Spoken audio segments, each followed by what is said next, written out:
ஒவ்வொரு உபவாச ஜெப முகாமுக்கும் ஒவ்வொரு வசனம், அதை மையமாய் வைத்து வசனத்தை தியானிப்பதும் ஜெபிப்பதற்கு தான் அதிக நேரம். அப்பப்போ கர்த்தருடைய வசனத்தை நம்ம தியானிப்பதற்கு அந்த வசனம் கொடுக்கப்படுகிறாரு. ஆரம்ப நாட்கள்லேருந்தே சேம் ஜெபத்துறை அண்ணன் தான் ஜெபம் பண்ணி எங்களை எல்லாருக்கும் ஒரு வசனம் அனுப்புவாங்க. அதை வைத்து ஜெபித்து நாங்கள் ஆயத்தப்படுவோம். அவங்க காலத்துக்கு பிறகு ஆஸ்பான் அந்த பாரத்தை என் தலையில் வச்சிடலான்னு பார்த்தாரு.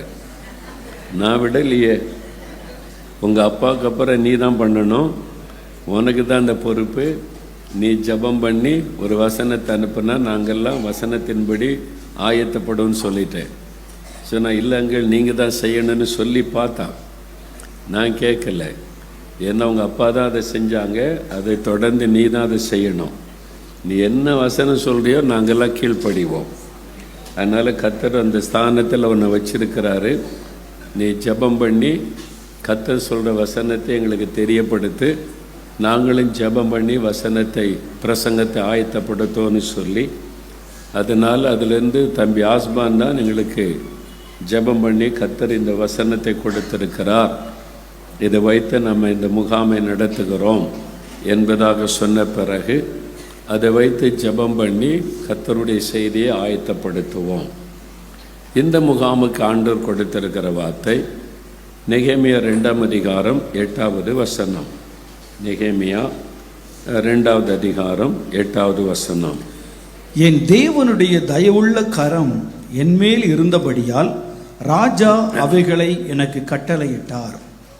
தேவனுடைய தயவுள்ள கரம், தேவனுடைய தயவுள்ள கரம், கர்த்தருடைய தயவுள்ள கரம், அதுதான் தேவன் கொடுத்திருக்கிற ஒரு வார்த்தை. தேவனுடைய தயவுள்ள கரம் நம்ம மேல இருந்தால் என்ன நடக்கும்? தேவனுடைய தயவுள்ள கரம் இருந்தால் நம்முடைய வாழ்க்கையில் எப்படிப்பட்ட காரியங்கள் நடக்கும்? அந்த கரம் நம்ம மீது இருக்கணுமானா நம்ம எப்படி இருக்கணும்? அதையெல்லாம் தான் தியானிக்க போகிறோம். நெகேமியா சூசான் என்கிற அரண்மனையில் இருந்தபோது சம்பவித்த காரியம்தான் நெகேமியாவின் புஸ்தகத்தில் எழுதப்பட்டிருக்கிறது. இஸ்ரவேல் மக்கள் பாபிலோன் தேசத்திற்கு அடிமைகளாக கொண்டு போகப்பட்டார்கள். எரேமியா தீர்க்கதரிசினால் உரைக்கப்பட்ட தீர்க்க தரிசனத்தின்படி நேபுகாத் நேச்சார் எருசலேமை முற்றுகையிட்டு எருசலேம் பட்டணத்தை அழித்து தேவாலயத்தை சுட்டரித்து மதில் சுவரையெல்லாம் உடைத்து போட்டு அங்கே இருக்கிற அநேகர் கொல்லப்பட்டு அதில் பலர் கைதிகளாக அடிமைகளாக பாபிலோன் தேசத்துக்கு கொண்டு வரப்பட்டார்கள். அதில் இந்த நெகேமியாவுடைய குடும்பமும் இருந்திருக்க வேண்டும். நெகேமியாவுடைய குடும்பம் இதை மாதிரி அடிமையாய் கொண்டு வரப்பட்ட ஒரு குடும்பம். நம்ம நெகேமியா 1ஆம் அதிகாரம் 1ஆம் வசனத்தில் வாசிக்கும்போது சூசான் என்கிற அரண்மனையில் நான் இருக்கும் பொழுது நடந்த சம்பவம் என்று நெகேமியா குறிப்பிடுகிறார். இந்த சூசான் அரண்மனை எங்கே இருக்கிறது என்று பார்த்தால் அது பாபிலோன் தேசத்திலிருந்து சுமார் 25 மைல் தொலைவில் சூசான் என்கிற இந்த அரண்மனை இருந்திருக்கிறது. ராஜாவுடைய அரண்மனை. அங்குதான் அவர் வைக்கப்பட்ட அரண்மனையிலே பானபாத்திரக்காரனாக இருந்தார் என்பதாய் பார்க்கிறோம்.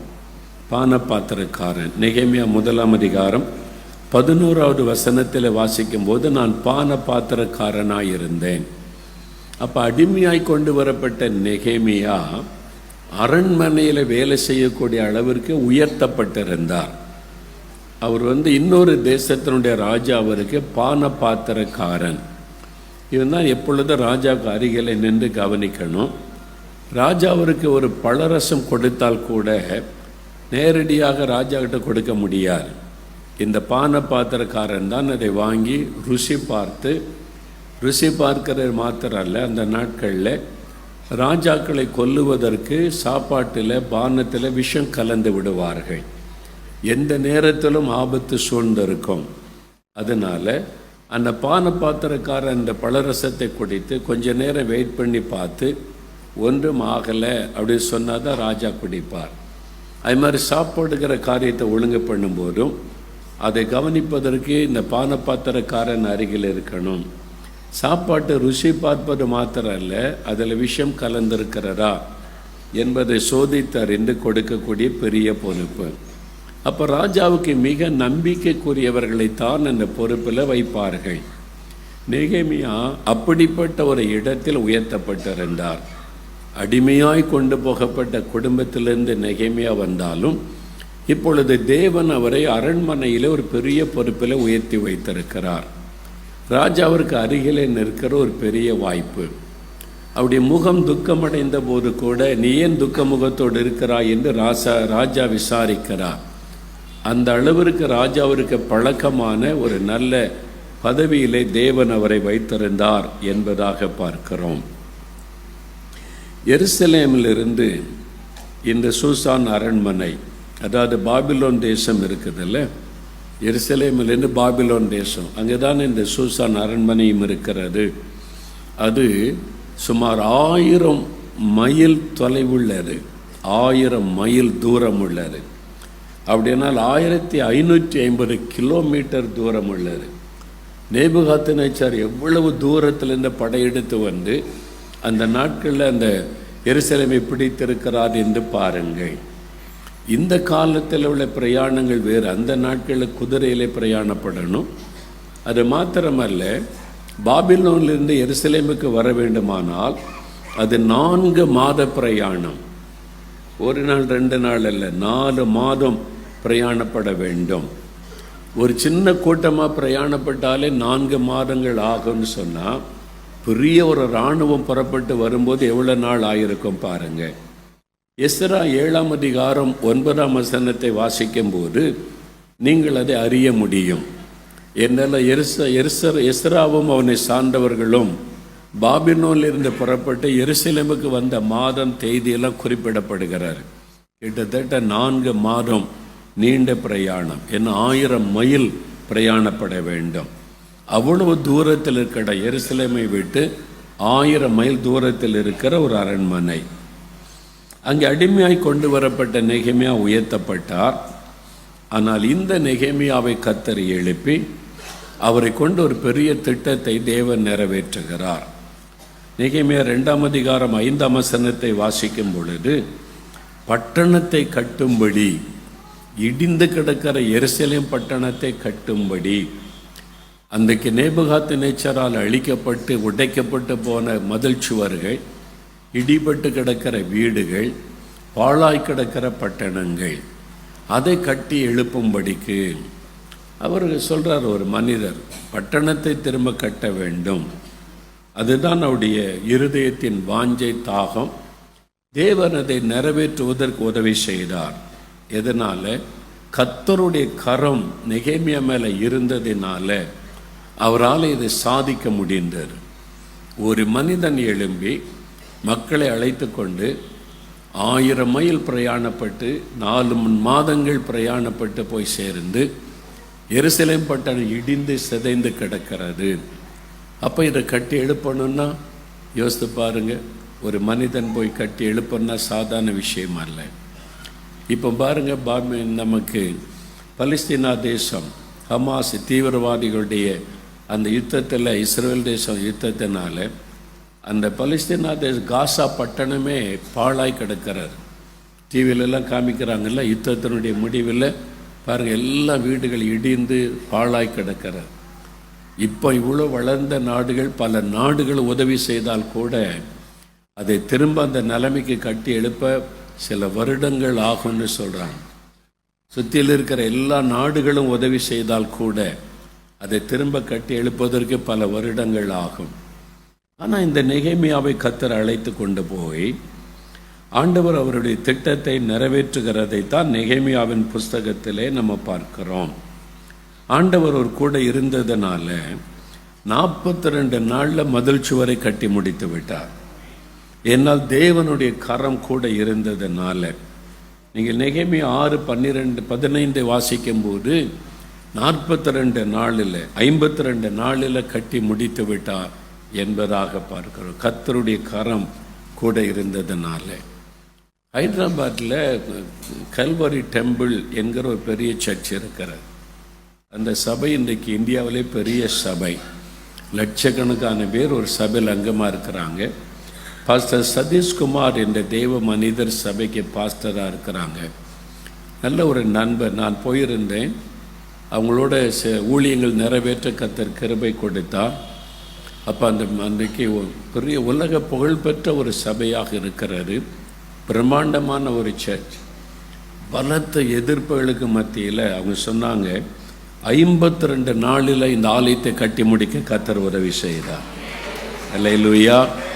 எப்படி நெகேமியா ஒரு பட்டணத்தை கட்டி எழுப்பினதை போல் 52 நாளில் இவ்வளோ பெரிய ஆலயத்தை எப்படி கட்டி ஆஸ்திவாரம் போடணும், பில்லர் நிறுத்தணும், நிறைய வேலைகள் இரவும் பகலும் நடைபெற்று. அதில் எதிர்ப்புனால வேலைக்கு தடை. பகலெல்லாம் வேலை செய்ய முடியாதான், ராத்திரி எல்லா மக்கள் வேலை செய்வாங்களாம் வந்து.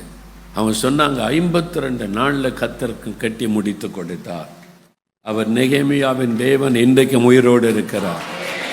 பாருங்க, பிரம்மாண்டமான இந்த ஆலயம் கல்வரி டெம்பிள் என்கிற ஒரு ஆலயம் இதான் இப்போவும் ஹைதராபாத்தில் இருக்கிறது. போன ஆச்சரியமாக இருக்கும். அந்த தேவ மனிதர் சொன்னார், பிரதர், தேவ கரம் கூட இருந்ததுனால தான் நாங்கள் இதை செய்து முடிக்க முடிந்தது. ஒரு பக்கம் நீதிமன்றத்தில் வழக்கு, ஒரு பக்கம் மனிதர்களால் எதிர்ப்பு, ஒரு பக்கம் அதிகாரிகளால் நெருக்கம், இத்தனைக்கு மத்தியில் கர்த்தர் கட்டி முடித்தார். கர்த்தர் கூட இருந்ததுனால. அல்லேலூயா. அப்போ நெகேமியாவின் தேவன் இன்றைக்கும் அதே மாதிரி கிரியை செய்கிறார். உங்களுக்கு ஒரு பணி ஆண்டவர் தந்திருக்கலாம், ஒரு ஊழியத்தை ஆண்டவர் தந்திருக்கலாம்.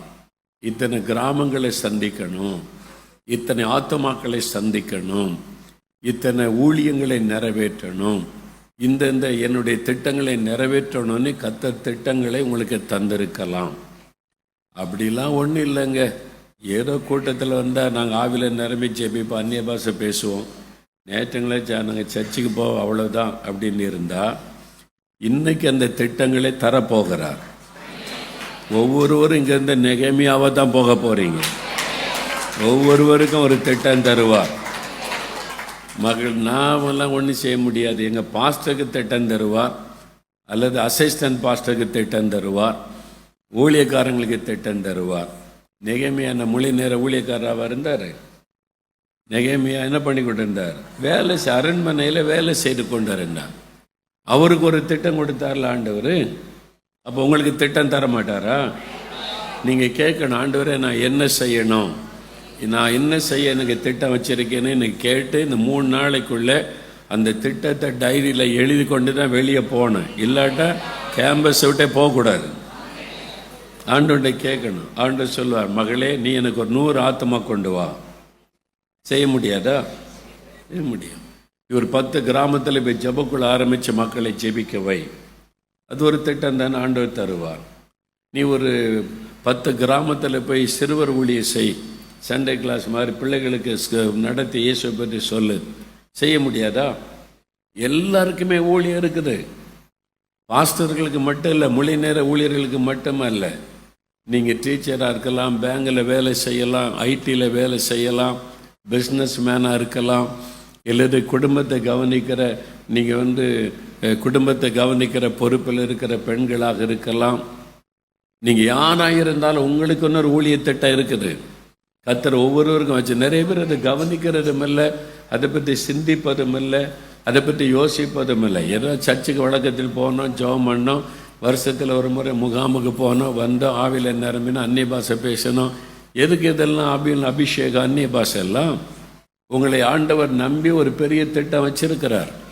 அதை ஒவ்வொருவரும் அறிந்து கொள்ளணும். இந்த நாளில் அதுக்கு தான் ஜெபிக்கணும். நெகேமியாவுக்கு ஒரு திட்டம் வச்சிருந்தார். இடிந்து கிடக்கிற எருசலேமின் நீ திரும்ப கட்டணும், அந்த பட்டணத்தை கட்டணும். எஸ்ராவுக்கு ஒரு திட்டம் வச்சிருந்தார், நீ தேவாலயத்தை கட்டி எழுப்பணும். ஒவ்வொருவருக்கும் ஒரு திட்டம் வச்சிருக்கிறார். ஆண்டு மோசேக்கு ஒரு திட்டம் வச்சிருந்தார், என் ஜனங்களை அடிமத்திலிருந்து கூட்டி கொண்டு வா. யோசுவாவுக்கு ஒரு திட்டம் வச்சிருந்தார், யுத்தம் பண்ணி தேசத்தை பங்கிட்டு கொடு. 12 அப்போஸ்தலர்களுக்கு ஒரு திட்டம் வச்சிருந்தார், சுவிசேஷத்தை எல்லா இடத்துல நீங்கள் சொல்லுங்க.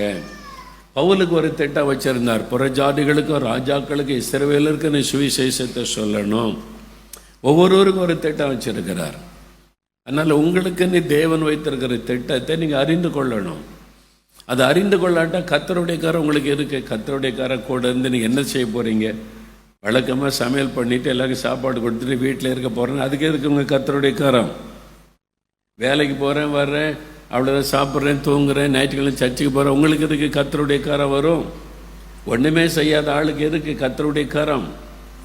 அப்போ ஏதாவது செய்யணும், தேவனுக்கு அந்த ஏதாவது நிறைவேற்றணும் இல்லை? அப்போ உங்களை குறித்து தேவனுக்கு திட்டம் இருக்குது. எல்லாருக்கும் குறித்து ஒரு திட்டம் இருக்கிறது. என்னை பற்றி தேவனுக்கு ஒரு திட்டம் இல்லைன்னு சொல்ல முடியாது. அப்போ உங்களுக்குன்னு ஒரு ஊழிய திட்டத்தை கர்த்தர் வச்சிருக்கிறார். உங்கள் கிராமத்தில், உங்கள் தெருவில், நீங்கள் இருக்கிற இடத்துல, உங்கள் சபைக்குள்ளே வச்சுருப்பார். நீ போய் இந்த வாலிபர்களை சந்தி, வாலிபர்களுக்கு ஜெபம் நடத்து, இந்த சிறு பிள்ளைகளை கூப்பிட்டு ஜெபம் பண்ணு. அதான் சண்டே கிளாஸ் நடக்குது ஆண்டவர். அது வழக்கத்தின்படி நடக்குது. இன்னும் அவங்க ஆபிரகாம் நோவா தாத்தா கதை சொல்லிக்கிட்டு இருக்காங்க.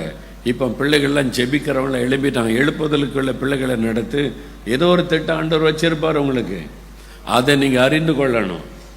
அப்போ தான் கர்த்தருடைய கரம் உங்கள் மேலே இறங்கும். அல்லேலூயா. அப்போ தேவனுடைய கரம் உங்கள் மேலே வரணுமானா அந்த தேவ திட்டத்தை நீங்கள் அறியணும். தேவன் எனக்கென்று என்ன திட்டம் வச்சிருக்கிறாரு, நான் என்ன செய்ய வேண்டும் என்று விரும்புகிறார் என்பதை அறிந்து கொள்ளணும். அதுக்கு தான் இந்த முகாமுக்கு கர்த்தர் கொண்டு வந்திருக்கிறார். அதனால் அதுக்கு ஜெபிக்கணும். ஒவ்வொருவருக்கு ஒரு திட்டம் வச்சிருக்கிறார். எஸ்தரை ஏன் ராஜாத்தியாக உயர்த்தினார்? நீ ராணியாக இருந்த நல்லா சாப்பிடு, சம்பரமாக வாழு, நீ உனக்கு அப்பா அம்மா இல்லாமல் கஷ்டப்பட்ட, இனி நீ ஜாலியாக இரு, அதுக்காக உயர்த்தினார் ஆண்டவர். ஒரு பெரிய ஆபத்து வரப்போகுது. எஸ்தர், நீ தான் உன்னை பயன்படுத்தி தான் இந்த 127 நாடுகளில் என் ஜனத்தை நான் பாதுகாக்கணும். அதுக்கு தான் உயர்த்தினார். எதுக்கு ஆண்டவர் தெரிந்து கொண்டார்? அப்போ தேவன் ஒவ்வொருவரையும் ரட்சிக்கும் போதும் அபிஷேகிக்கும் போதும் தேவனுக்கு ஒரு பெரிய திட்டம் இருக்கிறது. நிறைய சமயத்தில் நம்ம அதை உணராமல் இருக்கிறோம். ஏதோ அந்நிய பாஷை பேசுகிறோம், ஜெபிக்கிறோம், எல்லாம் வருகைக்கு போகிறோம், ஆண்டவர் வரும்போது போகிறோம், அதுக்கு தான் அபிஷேகம்லாம் அப்படின்னு நினைக்கிறேன். அப்போ பரலோகத்துக்கு போகிறதுக்கு தான் அபிஷேகம். நாளைக்கு அபிஷேகம் பெற்ற உடனே அவங்கள எடுத்துக்கணும்ல ஆண்டவர். அபிஷேகம் பெற்றோடனே எடுத்துக்கிட்ட பிரச்சனை இல்லை. அப்புறம் போராட்டம் கஷ்டம் எதுக்கு? எடுத்துடலாம்ல ஆண்டவர். கொண்டு போயிருங்க, அபிஷேகம் பெற்றாச்சு. எதுக்கு உலகத்தில் வச்சிருக்கிறாரு? உங்களுக்கு ஒரு ஊழியம் இருக்கிறது, நீங்கள் செய்து முடிக்க வேண்டிய ஒரு காரியம் இருக்கிறது. அதுக்கு தான் கர்த்தர் உங்களை அபிஷேகம் பண்ணி வைத்திருக்கிறார். அது என்னது ஆண்டவரேன்னு கேட்கணும். அது எல்லாமே தேவனுடைய ராஜ்யத்துக்குரியதாக இருக்கும், ஆத்மாக்களை குறித்ததாக இருக்கும், தேவனுடைய திட்டமாக இருக்கும். ஆனால் இன்றைக்கு நீ பெரிய வீடு கட்ட போற. என்ன கட்ட போற? பெரிய வீடு கட்ட போற. கர்த்தர் உன்னை பெரிய பணக்காரனாக போறாரு. அப்படியா? இதெல்லாம் ஒரு சில வசனத்தை வச்சுக்கிட்டு இதையே சொல்லி சொல்லி சொல்லி நிறைய பேர் தப்பாக கைட் பண்ணுறாங்க. உங்களுக்கு என்ன தேவை அதெல்லாம் கர்த்தர் தருவார். வீடு இல்லாதவர்களுக்கு வீடு வாசலை உண்டாக்கி தருவார். அதெல்லாம் அவர் நீங்கள் அதுக்காக பாரப்பட தேவையில்லை. முதலாவது தேவனுடைய ராஜ்யத்தையும் நீதியும் தேடுங்கள், அப்பொழுது இதெல்லாம் உங்களுக்கு கூட அது பின்னால் வரும். நீ எதுக்கு அதை போட்டு முட்டி மோதிக்கிட்டு இருக்கிற? நீ தேவனுடைய ராஜ்யம் வரணும், கர்த்தருடைய ஆளுகை வரணும், ஜனங்களுடைய உள்ளத்தில் இயேசு ஆளுகை செய்யணும், இந்த கிராமம் தேவனுடைய ஆளுகைக்குள்ளே வரணும், இங்கே தேவனுடைய ராஜ்யம் எங்கள் பட்டணத்தில் வரணும், நான் வேலை செய்கிற இடத்துல தேவனுடைய ராஜ்யம் வரணும், தேவனுடைய நாம மகிமைப்படணும், பிதாவின் சித்தம் பூமியில் செய்யப்படணும். இந்த நோக்கத்தோடு செயல்பட்டால் உங்களுக்கு என்ன தேவையோ அதெல்லாம் பின்னால் வரும். ஆனால் இன்றைக்கு பின்னால் வரக்கூடியதான் முன்னால் வச்சு இன்னைக்கு விசுவாசிகளை தப்பாக நடத்தி கொண்டிருக்கிறவர்கள் உண்டு. அந்த சிந்தனையில் வாழுகிற விசுவாசிகளும் உண்டு. நம்முடைய சிந்தனை மாறணும்.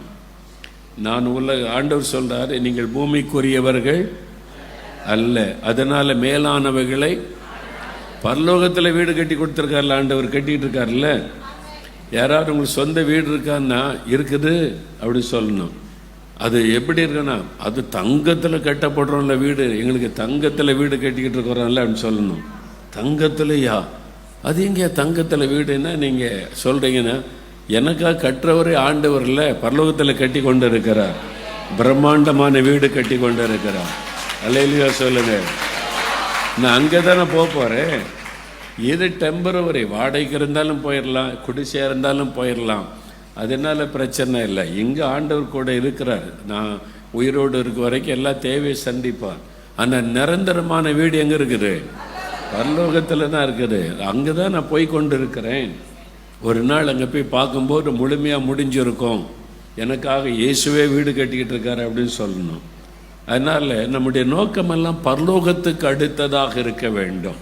உலகத்துக்கு அடுத்த காரியத்திலேயே நம்ம நோட்டத்தை, கவனத்தை செலுத்தி கொண்டிருக்கக்கூடாது. மேலானவைகளை நாடுங்கள்.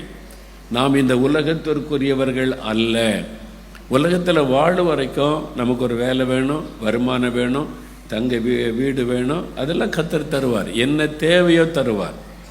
அதுக்காகவே மண்டை உடைச்சிக்கிட்டு இருக்கக்கூடாது. இதுக்கு என்ன பண்ணுவேன், அதான் ஆண்டவர் சொல்றார். எதுக்கு கவலைப்படுற? நாளை தந்தத்துக்காக கவலை, சாப்பாட்டுக்காக கவலை, உடைக்காக கவலை. எது கவலைப்படுற? விலைவாசி ஏறிக்கிட்டே இருக்கிற ஆண்டவரே, எல்லாமே என்னென்னோ பண்ணுறாங்க. ஜிஎஸ்டி ஏறுது, விலைவாசி ஏறுது, தங்க விலை ஏறுது, எல்லாமே விலைவாசி ஏறுது. எப்படி வாழ போகிறேன்னு தெரியலையே. எவ்வளவு ஏறினா என்ன, நம்மளை போஷிக்கிறவர் கர்த்தர். அல்லேலூயா. நம்மளை போஷிக்கிறவர் கர்த்தர். நான் என் சம்பளத்தை நம்பியெல்லாம் இல்லை, என் வருமானத்தை நம்பி இல்லை. என்னை போஷிக்கிற ஒரு கர்த்தர் இருக்கிறார், அவர் நடத்துவார். அல்லேலூயா. அதனால் இந்த உலக காரியத்துக்கு கவலைப்படாமல் தேவன் எதற்காக நம்மை தெரிந்து கொண்டாரோ அதில் கவனம் செலுத்த வேண்டும். ஏன் என்னை ரட்சித்த அபிஷேகத்தை கேளுங்க ஆண்டவர்கிட்ட. நீங்கள் போய் கேளுங்களேன் ஒரு நாள் உட்காந்து, எதுக்கு என்னை ரட்சித்தீங்க, எதுக்கு என்னை அபிஷேகம் பண்ணீங்க, எதுக்கு எனக்கு அந்நிய பாஷெல்லாம் கொடுத்து இந்த அனுபவத்தை தந்தீங்க ஆண்டவரை கேளுங்க. நம்ம அப்படி கேட்குறதே இல்லை. நமக்காகவே நம்மளே சில காரியங்களுக்காக ஜெபித்து போய்கொண்டு கேட்டு பாருங்கள். அப்போ சொல்லுவார், உன்னை குறித்து இவ்வளோ பெரிய திட்டம் வச்சு தான் நான் உன்னை சந்தித்தேன். நிறைய பேர் அதை அறியாமலேயே வாழ்ந்து கொண்டு இருக்கிறோம். தேவன் நம்மை குறித்து என்ன திட்டம் வைத்திருக்கிறார் என்பதை தெரியாமலேயே வாழ்ந்து கொண்டு இருக்கிறோம். சில பிள்ளைகள் ஜெபிக்க வருவாங்க. அங்கே இப்போ தம்பிமார் பிள்ளைகள் என்ன படிக்க 12th எக்ஸாம் எழுத போகிறேன் அப்படின்னு சொல்லுவாங்க. சரி தம்பி, ஜெபம் பண்ணலாம். 12th முடிச்சுட்டு அடுத்து என்ன படிக்க போகிறேன் தெரியலங்கள். சில பிள்ளைகள் சொல்லும், என்ன படிக்க போகிற, 12th எக்ஸாம் எழுத போகிறேன், இந்த எக்ஸாம் முடிஞ்சோடனே அப்ளிகேஷன் போடணும், காலேஜஸ் எல்லாம், என்ன படிக்க போகிறேன் தெரியல, ரிசல்ட் வந்த பிறகு தான் யோசிக்கணும். அப்போ எதிர்காலத்து குறித்த எய்மே இல்லை, என்ன திட்டமே இல்லை அவங்ககிட்ட.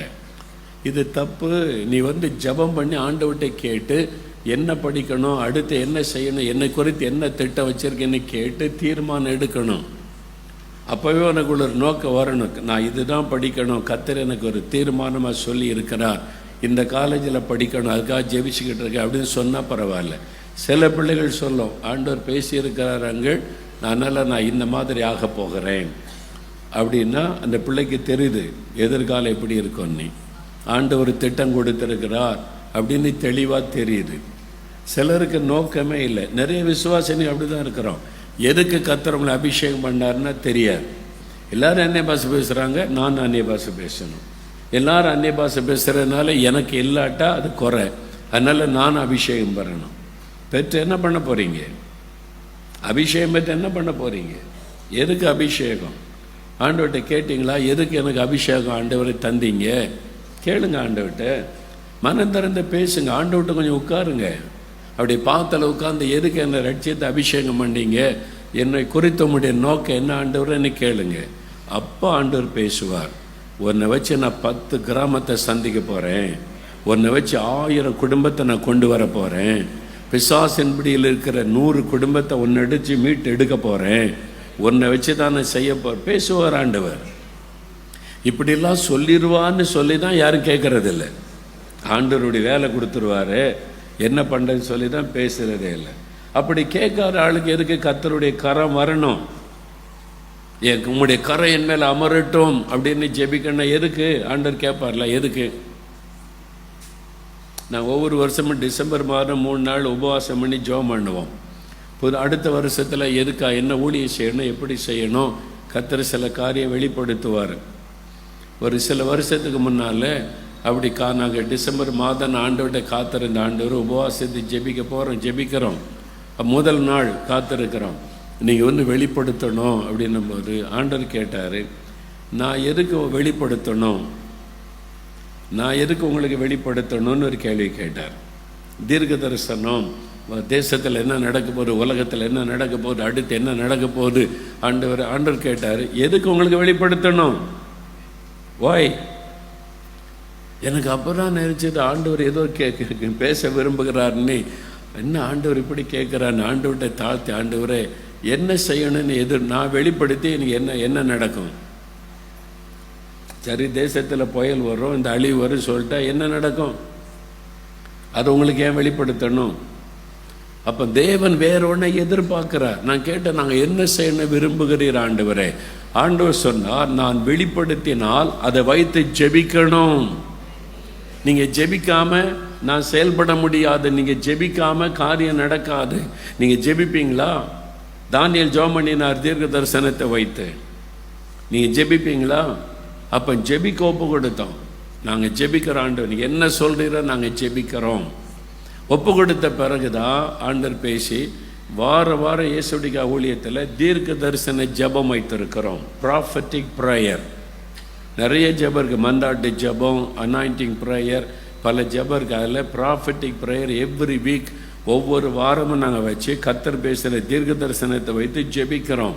இதில் தேவ திட்டம் நிறைவேறணும், கர்த்தர் சொன்ன காரியம் நிறைவேறணும், இந்த ஆபத்துக்கு விலைக்கு தேசம் பாதுகாக்கப்படணும், இந்த தேவனுடைய எழுப்புதல் திட்டம் நிறைவேறணும். தீர்க்க தரிசனத்தை வைத்து ஜெபிக்கிறோம். அப்போ ஆண்டவர் ஒவ்வொரு காரியத்தை செய்யும் போது நம்மிடத்தில் எதிர்பார்க்கிறார். நம்ம நிறைய பேர் அதை கவனிப்பதே இல்லை. ஆண்டவர் என்ன பேசுகிறான்னு கவனிப்பதே இல்லை. நம்ம மாத்திரம் ஜெபம் பண்ணிட்டு வந்து கொண்டே இருக்கிறோம். ஆண்டவர்கிட்ட கேளுங்க, ஓய். ஆண்டவர் கேட்பார், என்னுடைய கரம், தேவனுடைய கரம் இறங்கும். அதான் வாக்குத்தத்தனா, என்னுடைய கரம் நாங்கள் நெகை மேலே இருந்த மாதிரங்க மேலே இறங்கு. ஆண்டவர் கேட்பார், எதுக்கு? ஓய், நீ என்ன பண்ண போற? வழக்கத்தின்படி வேலைக்கு போவ, வருவே, சாப்பிடுவே, தூங்குவே, அவ்வளோதான். உனக்கு எதுக்கு இந்த வல்லமை வரங்கள்? என்ன செய்ய போறீங்க? அப்போ இன்றைக்கு ஒரு தீர்மானம் ஆண்டவர்கிட்ட கேட்கணும், என்னை குறித்த முடிய திட்டம் என்ன ஆண்டவரே? நான் என்ன செய்ய நீர் விரும்புகிறீர்? அல்லேலூயா சொல்லுங்க.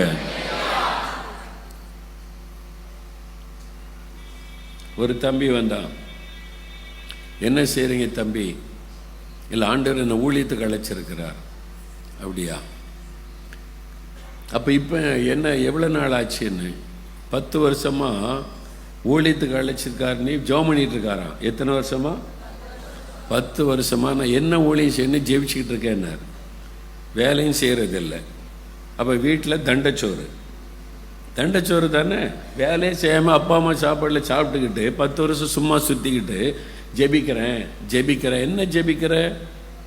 கர்த்தர் வெளிப்படுத்தணுமா என்ன ஊழியம் செய்யணும்னு? சரி தம்பி, உன்னை அழைச்சிட்டான்னு எப்படி தெரியும்? கர்த்தர் பேசினார், அழைச்சாரு. சரி, 10 வருஷமா என்ன பண்ணுறேன்னு கேட்டேன். என்ன ஊழியம் செய்யணும் ஜெபிச்சுக்கிட்டு இருக்கேன்றான்.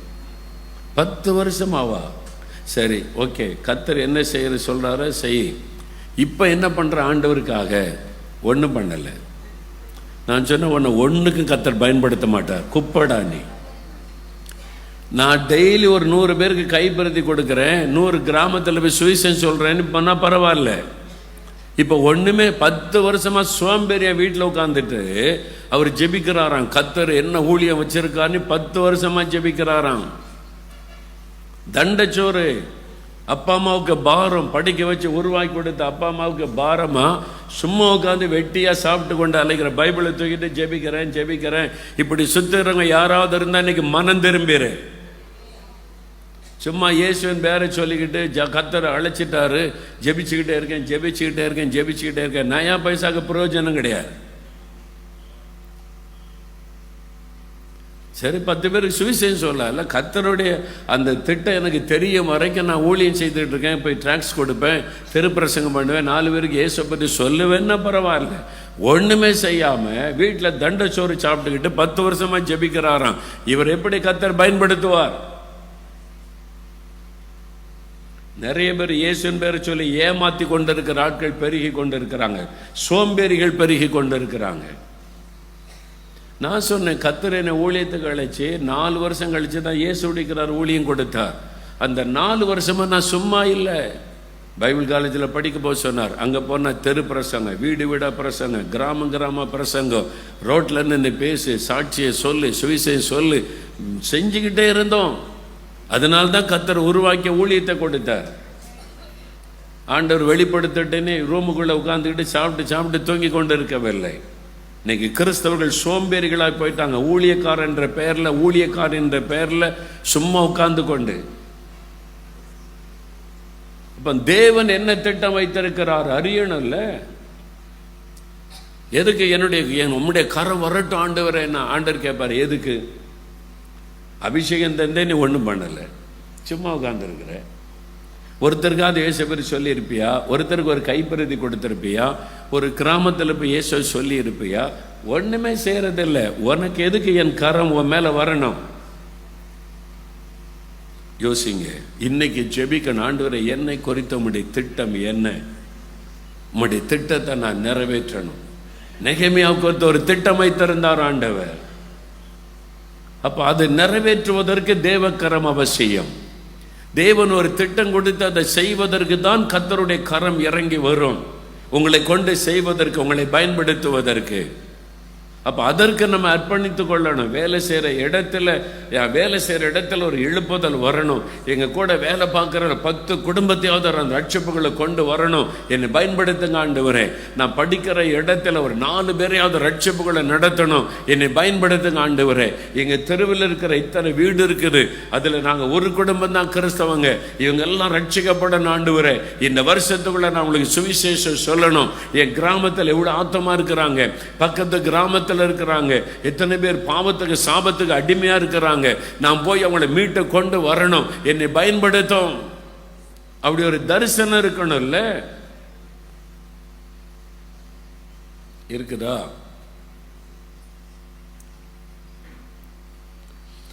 அப்படி இல்லாம தான் வந்தோம். ஏதோ 4 ஊழியக்காரங்க வர்றாங்க, ஒரே இடத்துல 4 பேர் பிரசங்கம் கேட்கலாம். திருப்பத்தூர் வந்தா 4 பேர் கை வச்சு ஜெபிச்சிடலாம். ஜெபிச்சு என்ன நடக்க போகுது? இன்னைக்கு நம்ம மாறணும். ஒரு நிமிஷம் எல்லாம் வலது கரவத்துக்கு கண்ணை மூடுங்க. 2 நிமிடம் ஜெபம் பண்ணுங்க. ஏன் என்னை ரட்சித்து அபிஷேகித்தீங்க? என்னை குறித்த உம்முடைய திட்டம் என்ன? நான் என்ன செய்யணும் ஆண்டவரே? என்னோட பேசுங்க, சொல்லுங்க, கருத்தா ஜெபிங்க. என்னை கொண்டு நீங்க என்ன செய்ய விரும்புறீங்க? என்னை கொண்டு என்ன செய்ய விரும்புறீங்க? நான் என்ன செய்யணும் எதிர்பார்க்கிறீங்க? ஆண்டவரே என்னோடு நீங்க பேசணும், எனக்கு வெளிப்படுத்தணும், எனக்கு அதை காண்பிக்கணும், எனக்கு அதை வெளிப்படுத்தி காண்பிக்கணும். என்னை கொண்டு என்ன செய்ய போறீங்க? எங்கள் கிராமத்தில், நான் வேலை செய்கிற இடத்துல, படிக்கிற இடத்துல, ஆண்டவரே இந்த தேசத்தில் நான் என்ன செய்ய வேண்டும் என்று விரும்புகிறீங்க? அதை செய்வதற்கு என்னை ஒப்பு கொடுக்கிறேன். நீங்கள் என்ன சொன்னாலும் செய்வேன் ஆண்டவரே, என்ன சொன்னாலும் செய்வேன் ஆண்டவரே. நீங்க சொல்லுவதை நான் செய்கிறேன். என்னை குறித்த திட்டத்தை வெளிப்படுத்துங்க ஆண்டவரே. ஒவ்வொருவருக்கு வெளிப்படுத்துங்க. நெகேமியாவுக்கு வெளிப்படுத்தினீங்களே, எஸ்ராவுக்கு வெளிப்படுத்தி காண்பித்தீங்களே ஆண்டவரே. ஒவ்வொருவருக்கு வெளிப்படுத்துங்க ஆண்டவரே. என்ன செய்ய வேண்டும் என்று வெளிப்படுத்துங்க. என்ன திட்டம் வைத்திருக்கிறீர் என்பதை வெளிப்படுத்துங்க. ஒருவர் கூட இந்த முகாம் முடிந்த வெறுமனே போக கூடாது. ஒரு தரிசனத்தோட போகணும் ஆண்டவரே, ஒரு திட்டத்தோட போகணும். அதற்காக ஒப்பு கொடுக்கிறேன். இயேசுவின் நாமத்தில் ஜெபிக்கிறோம். ஆமென். அப்ப இந்த முகாம் வித்தியாசமானது. கர்த்தர் உங்களை கொண்டு வந்தது, உங்களுக்கு ஒரு திட்டத்தை தரப்போகிறார். ஆமென். எத்தனை பேர் விசுவாசிக்கிறீங்க? அல்லேலூயா சொல்லுங்க. இன்னும் சிலர் கை வைத்த மனம் இல்லை. ஏதாவது திட்டம் கொடுத்து செய்ய சொன்னால் கஷ்டம். இப்படியே உட்காந்துட்டு சோம்பேறியா உட்காந்துட்டு ஜெபிச்சுட்டு அப்படியே எனக்கு ஜெபிங்க உனக்கு ஜெபிங்கன்னு ஊழியக்காரர்கிட்ட தலையை நீட்டிட்டு வாழ்ந்துட்டு போயிடலான்னு நினைக்கிறீங்க. நீங்க என்ன ஊழியக்காரர்கிட்ட தலையை நீட்டப்படாது. நீங்க போய் கை வைத்து ஜெபிச்சு வியாதி போகணும். நீங்க போய் ஜெபம் பண்ணி பிசாசை துரத்தணும். அதுக்கு தான் திருப்பத்தூருக்கு ஆண்டவர் கொண்டு வந்திருக்கிறார். ஆமென். உங்க கையை தான் பயன்படுத்த போகிறார். நான் ஒரு சமயம் சென்னைக்கு போயிருந்தேன். ஒரு பெரிய ஒரு ஆஸ்பத்திரி, கிறிஸ்டியன் ஆஸ்பத்திரி தான், மிஷன் ஆஸ்பத்திரியில் வேலை செய்கிற ஒரு மகள், எனக்கு தெரிந்த ஒரு மகள் ஃபோன் பண்ணி, அங்கே நீங்கள் வந்திருக்கிறத கேள்விப்பட்டேன். சரிம்மா, என்ன விஷயம்? எங்கள் ஆஸ்பத்திரியில் ஒரு பேஷண்ட்டை சேர்த்துருக்கான், சின்ன பையன், 7 குடும்பம், அவங்க அப்பா அம்மா சேர்த்துருக்கோம், பல நாளாக இருக்கிறாங்க, ரொம்ப நாள் ஆகி போச்சு, அவனுக்கு மாற்றி மாற்றி ட்ரீட்மெண்ட் கொடுக்குறாங்க, சுகமே ஆக மாட்டேங்குது. சரி, நான் ஜெபம் பண்ணால் எனக்கு தெரியுது ஒரு பிசாசு அதுதான் அந்த பையனை வாதிக்குது, அதனால தான் மருத்துவத்தில் சுகமாக மாட்டேங்குது அப்படி எனக்கு நல்லா தெரியுது. ஆண்டவர் ஏவுகிறார், காமிக்கிறார். சரி, அதான் நீங்கள் வந்திருக்கீங்களா, நீங்கள் வந்து ஒரு ஜெபம் பண்ணுங்க. என்ன எதுக்கு? அந்த பிசாசு போகிறதுக்கு, ஜெபிக்கிறதுக்கு அந்த மகள் கூப்பிட்டாங்க. நீ ரட்சிக்கப்பட்டிருக்கியாம்மா? ரட்சிக்கப்பட்டிருக்க. அபிஷேகம் பெற்றிருக்கியா? அபிஷேகம்லாம் பெற்றிருக்க. அங்கள் அந்நிய பாஷையில் ஜெபம் பண்ணுவேன். அப்போ நான் வரமாட்டேன். என்னங்கள் இப்படி சொல்கிறீங்க? அப்போ உனக்கு எதுக்கு அபிஷேகம்? எதுக்கு உனக்கு அபிஷேகம்? எனக்கு அபிஷேகம் கிடைச்சிக்க அந்நிய பாஷை பேசுகிறேன்னு பெருமை பேசுகிறக்கா? அந்த விடுதலை கொடுக்க தான் உனக்கு அபிஷேகம். என்ன சார், நீ ஜெபம் பண்ணு, பிசாசு போகும். ஐயோ, எனக்கு ஜெபிக்கலாம் பழக்கமே இல்லை. அப்போ எங்களுக்கு பரலோகத்துக்கு கூட்டு போய் ட்ரைனிங் கொடுத்த கர்த்தர் அனுப்புனாரு. எங்களையும் அப்படி தான் கூட்டத்தில் திடீர்னு ஆடுது, என்ன பண்ணுன்னு தெரில, கை வையை ஜெபி, ஆண்டவர் அப்படி தான் நடத்தினார். அதனால உனக்கு அப்படி தான், நீ கை வைத்த ஜெபம் பண்ண பிசாசு போயிடும். ஐயோ, ரொம்ப கஷ்டம். வியாதியஸ்தர் இருக்கனாலும் ஜெபிச்சிடலாம், பிசாசு பிடிச்ச ஆளுக்கு எப்படி ஜெபிக்கிறது? ஆண்டவர் என்ன சொன்னார்? விசுவாசிக்கிறவர்களால் நடக்கும் அடையாளங்கள் யாவன, என் நாமத்தினால பிசாசை. எத்தனை பேர் விசுவாசி? கை வைத்துங்க. கூட்டத்தில் ஆமேன்னு சத்தம் போட்டது இருக்கட்டும். கையில் எத்தனை பேர் பிசாசை துரத்தி இருக்கிறீங்க? கை வைத்துங்க. என்னை பிசாசை துரத்துறதுல பயன்படுத்தினார் ஆண்டவர், அப்படி சொல்றேங்க. கரம் வைத்துங்க. நிறைய இருக்கிறீங்க. இன்னும் பாதி பேர் கை வைத்தல. நீங்க பிசாசை என்னைக்கு துரத்துறீங்களோ அன்னைக்கு தான் முழு விசுவாசி, இல்லாட்டினா அறகுறை விசுவாசி. நீங்க என்னைக்கு பிசாசை துரத்தீங்களோ முழு விசுவாசி. அப்பதான் வசனம் சொல்லுது, விசுவாசிக்கிறவளால் நடக்கும் அடையாளம், என் நாமத்தினால பிசாசை துரத்துவாங்க. அவ்வளவு பேரும் பிசாசத்தோட மாறிட்டா, மாசத்துக்கு ஒரு பிசாசை துரத்தினாலே இந்தியாவில் தமிழ்நாட்டில் இருக்கிற அத்தனை பிசாசையும் வரட்டிடலாம். அல்லேலூயா சொல்லுங்க. அப்படி எழும்பணும், அதான் கர்த்தருடைய விருப்பம். எல்லாரும் எழும்பணும். இங்கிருந்து ஒரு தரிசனத்தோட போனோம். அப்போ கர்த்தருடைய கரம் உங்க மேல வரும். நெகேமியா, அவன் மேல கர்த்தருடைய கரம் இறங்கினர். நன்மைக்கு ஏதுவாய் கர்த்தருடைய கரம், பாருங்க, கர்த்தருடைய கரம், தயவுள்ள கரம் இருந்ததுனால காரியெல்லாம் வாய்த்தது என்பதை பார்க்கிறோம். அப்போ பட்டணத்தை கட்டுகிற ஒரு பெரிய பொறுப்பு, சாதாரண வேலை அல்ல. ஒரு எருசலேமுங்கிற பெரிய பட்டணத்தை இடிஞ்சு கிடக்குது. இந்த இடத்துல புதுசாக ஒரு மதில் சோறு கட்டினா கூட ஈஸியாக கட்டிடலாம், அஸ்திபாரம் போட்டு. எல்லாம் இடிஞ்சு கிடக்கு, கல் குவியலாக இருக்குது. இதை திரும்ப கட்டணுமான சரியான ஒரு கடினமான வேலை. ஆனால் அதை செய்கிறதற்கு நெகேமியாவிட்ட ஆண்டவர் சொல்லுகிறார். அப்போ ஆண்டவர் அதை நிறைவேற்றுகிறார். தேவனுடைய தயவுள்ள கரை இருந்ததுனால என்ன நடக்குது பாருங்க. முதலாவது, நெகேமியா 2:8 நீங்கள் ஆரம்பத்திலிருந்து வாசிங்க.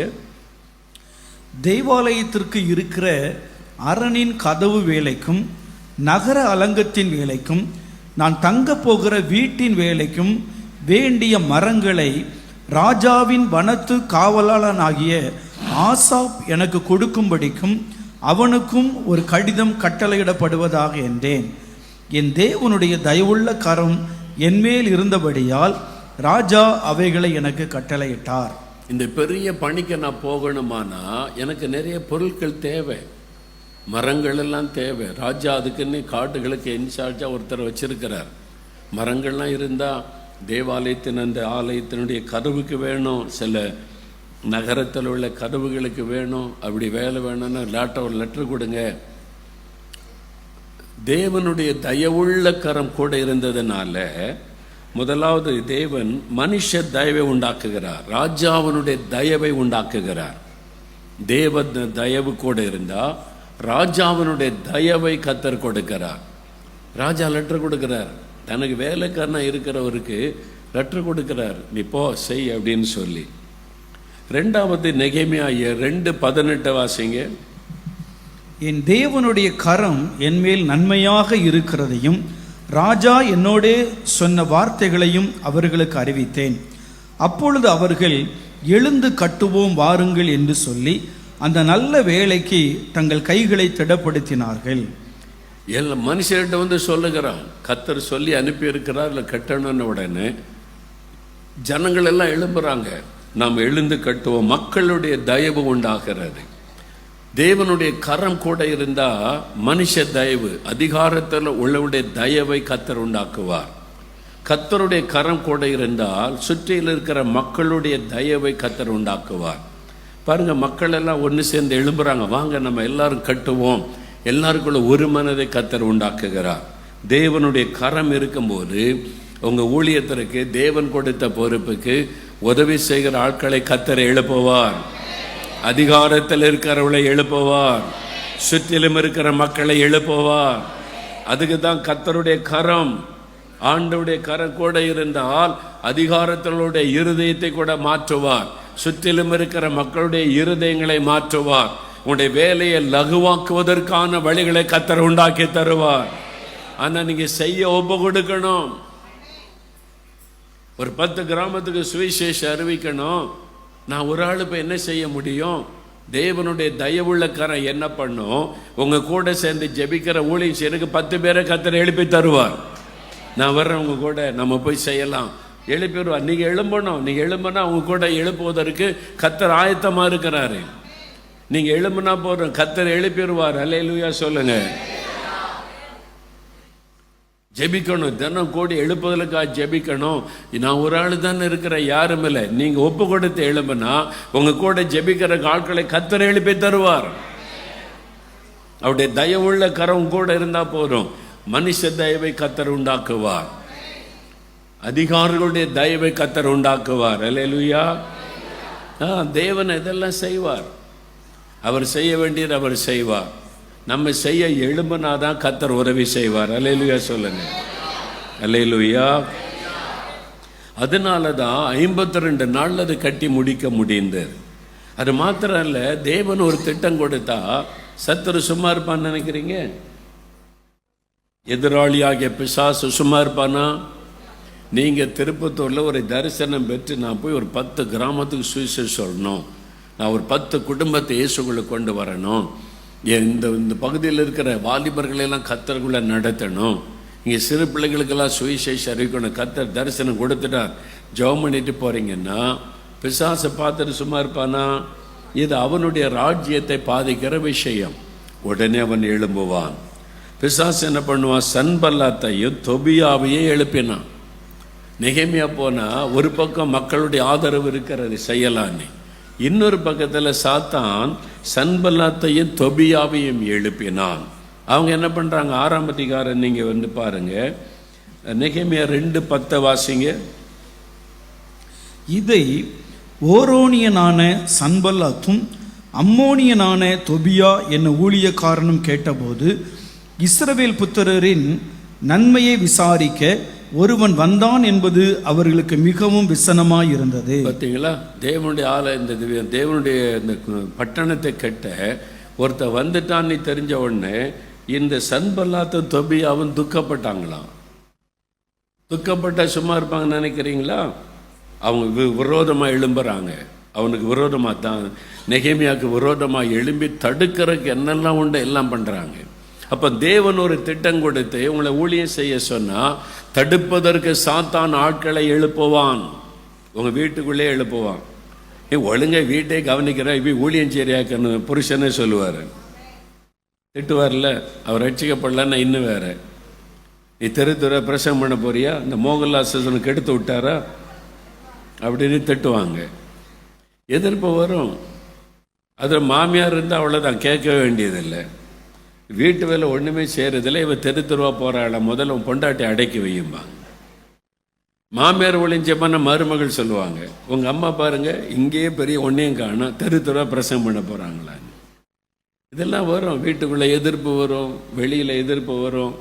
ஏன் நீங்கள் போகிற சபையிலே எதிர்ப்பு வரும், பிரசங்கம் பண்ணுவாங்க. நீ போய் ஊழியம் செய்ய போனால் பிசாசு தான் உன்னை பிடிக்கும் என்று கர்த்தர் சொல்லுகிறார். அடங்கியிரு.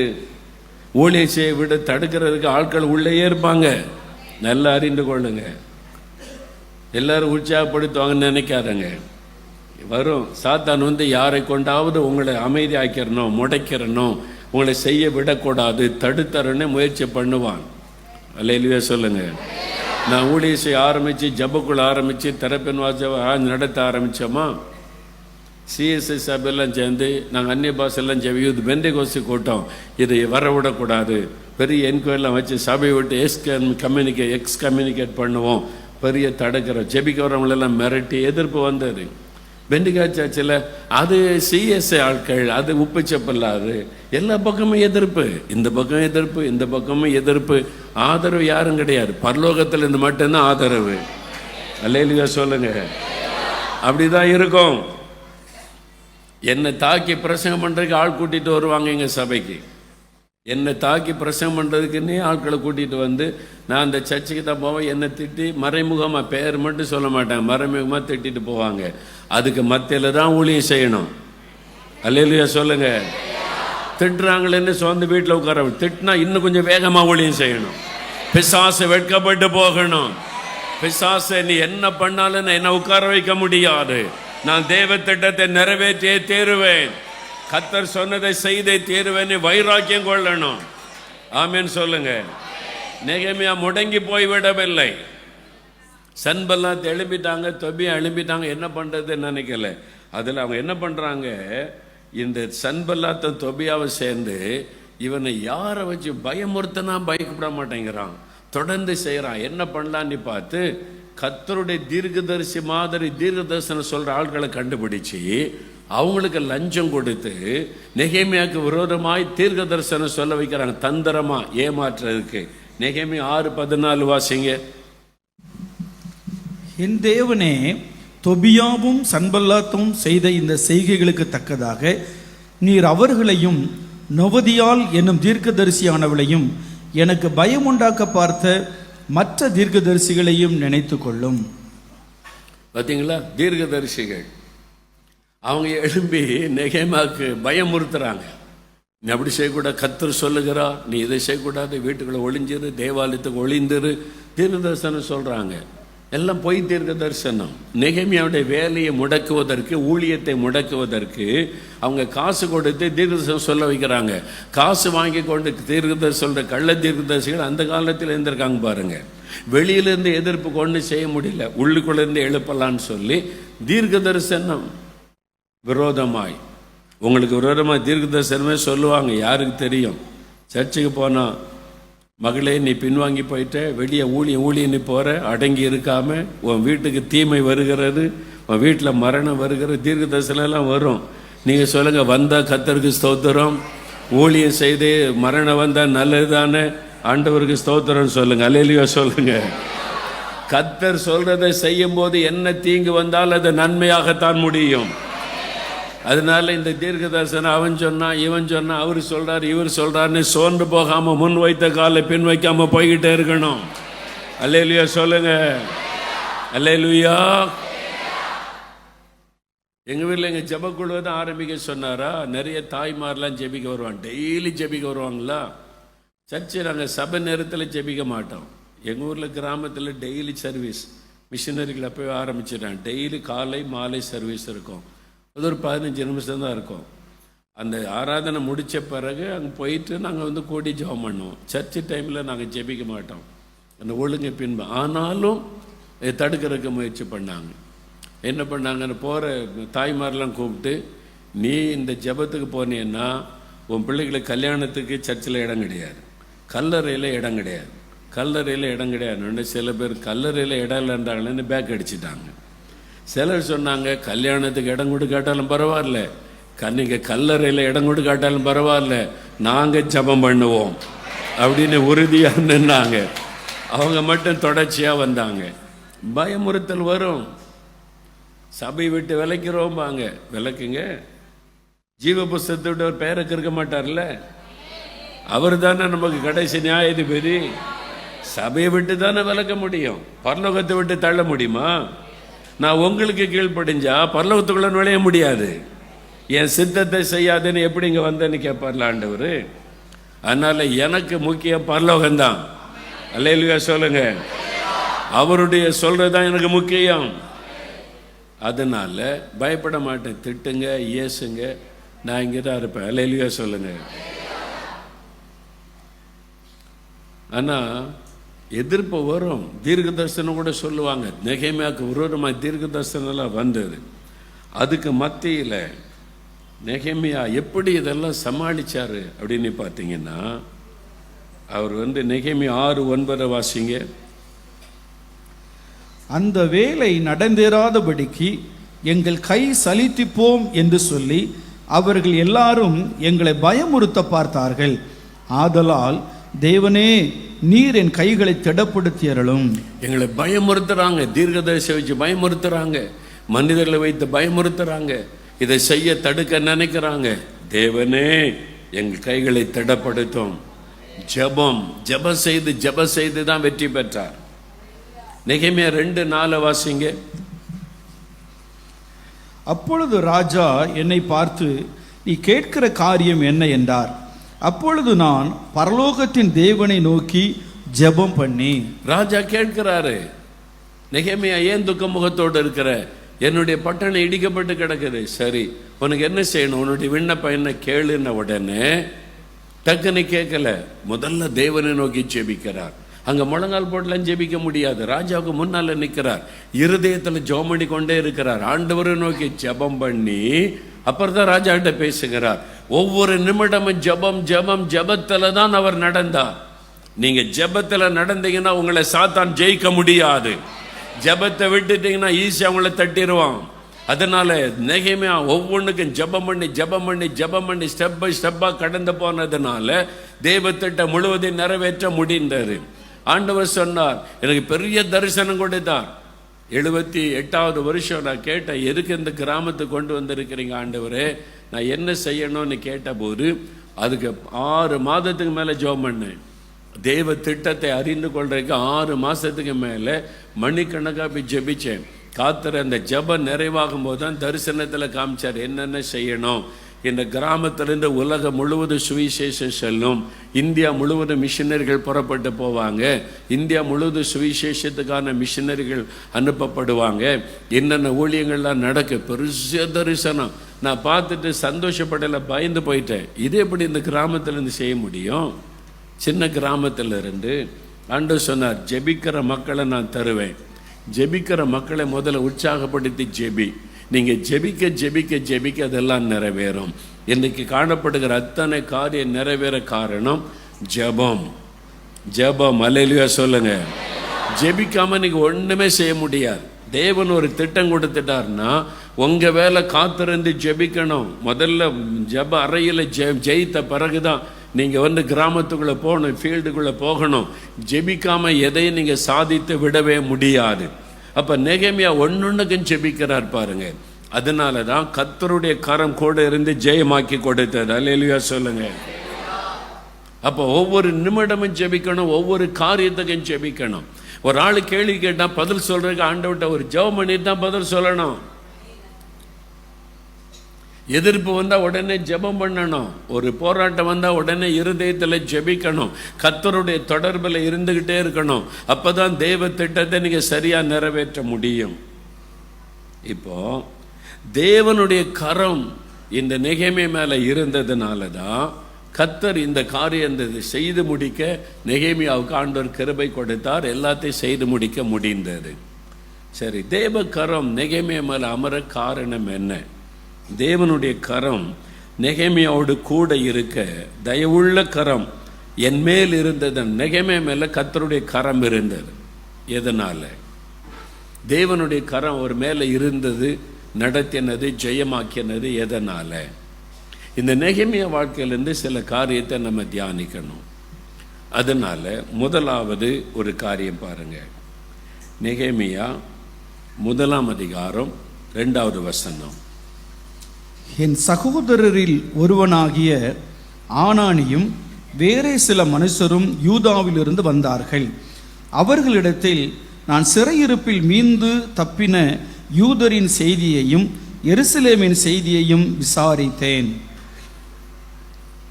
நெகேமியா எருசலேமை விட்டு வந்து எத்தனை வருஷங்கள் கடந்து விட்டார்.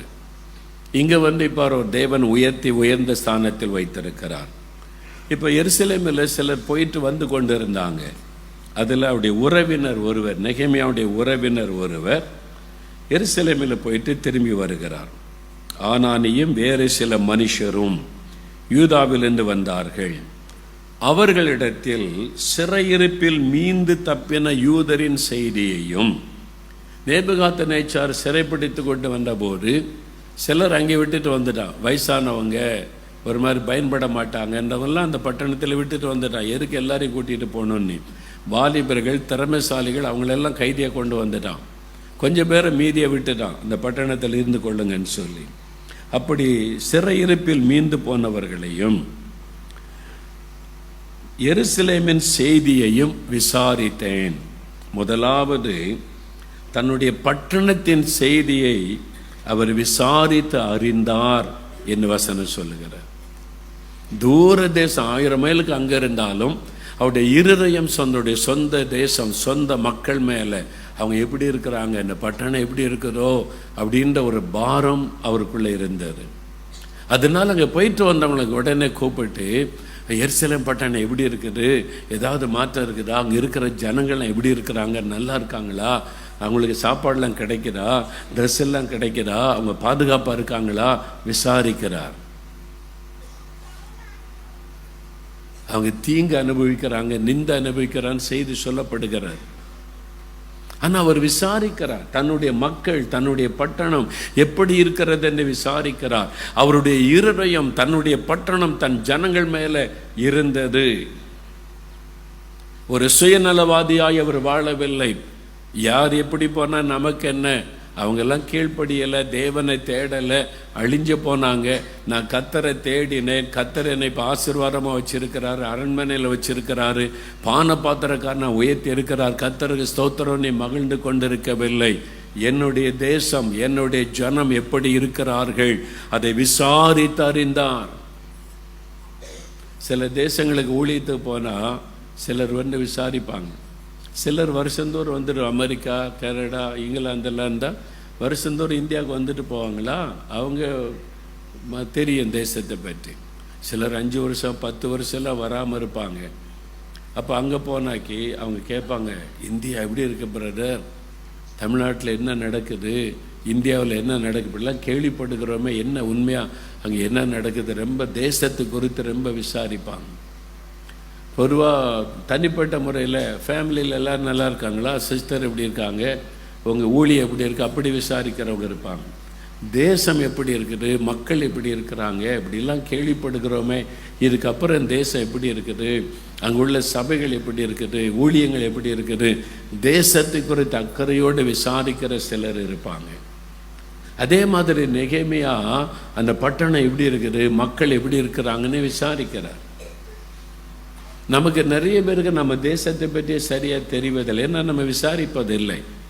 நீங்கள் யோசித்து பாருங்கள், இந்தியா பற்றி என்ன தெரியும், எத்தனை மாநிலம் இருக்குன்னு தெரியுமா, நமக்கு எத்தனை யூனியன் பிரதேசம் இருக்குன்னு தெரியுமா, உங்கள் மாநிலத்தில் உங்களுக்கு எத்தனை மாவட்டம் இருக்குன்னு என்னைக்காவது யோசித்து பார்த்துருக்கீங்களா? சில வருஷத்துக்கு முன்னால், பல வருஷத்துக்கு முன்னால் நான் பீகாருக்கு ஊழியத்துக்கு அழைக்கப்பட்டு போனோம்னா, ஒரு மகள் படித்து முடித்து நர்ஸை வேலை பார்க்குறாங்க. நர்ஸை வேலை பார்த்தா அவங்க படிப்பறிவுலாம் இருக்கும்ல. நான் சொன்னேன், நான் அந்த பீகார் ஊழியத்துக்கு போகிறோமா ஜெர்மனிக்கு அப்படின்னா, அது எந்த நாட்டில் இருக்கு அங்கிள் அப்படின்னு. நர்சிங் படித்து வேலை செய்கிற ஒரு பிள்ளைக்கு பீகார் இந்தியாவில் இருக்க ஒரு மாநிலம்னு தெரியல. இப்படி தான் நம்ம இருக்கிறோம்.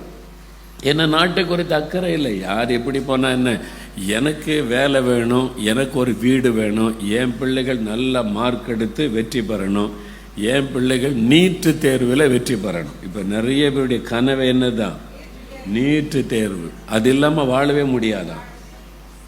பிசாசு அந்த விதையை விசுவாசியுடைய உள்ளத்திலே விதைச்சிட்டான்.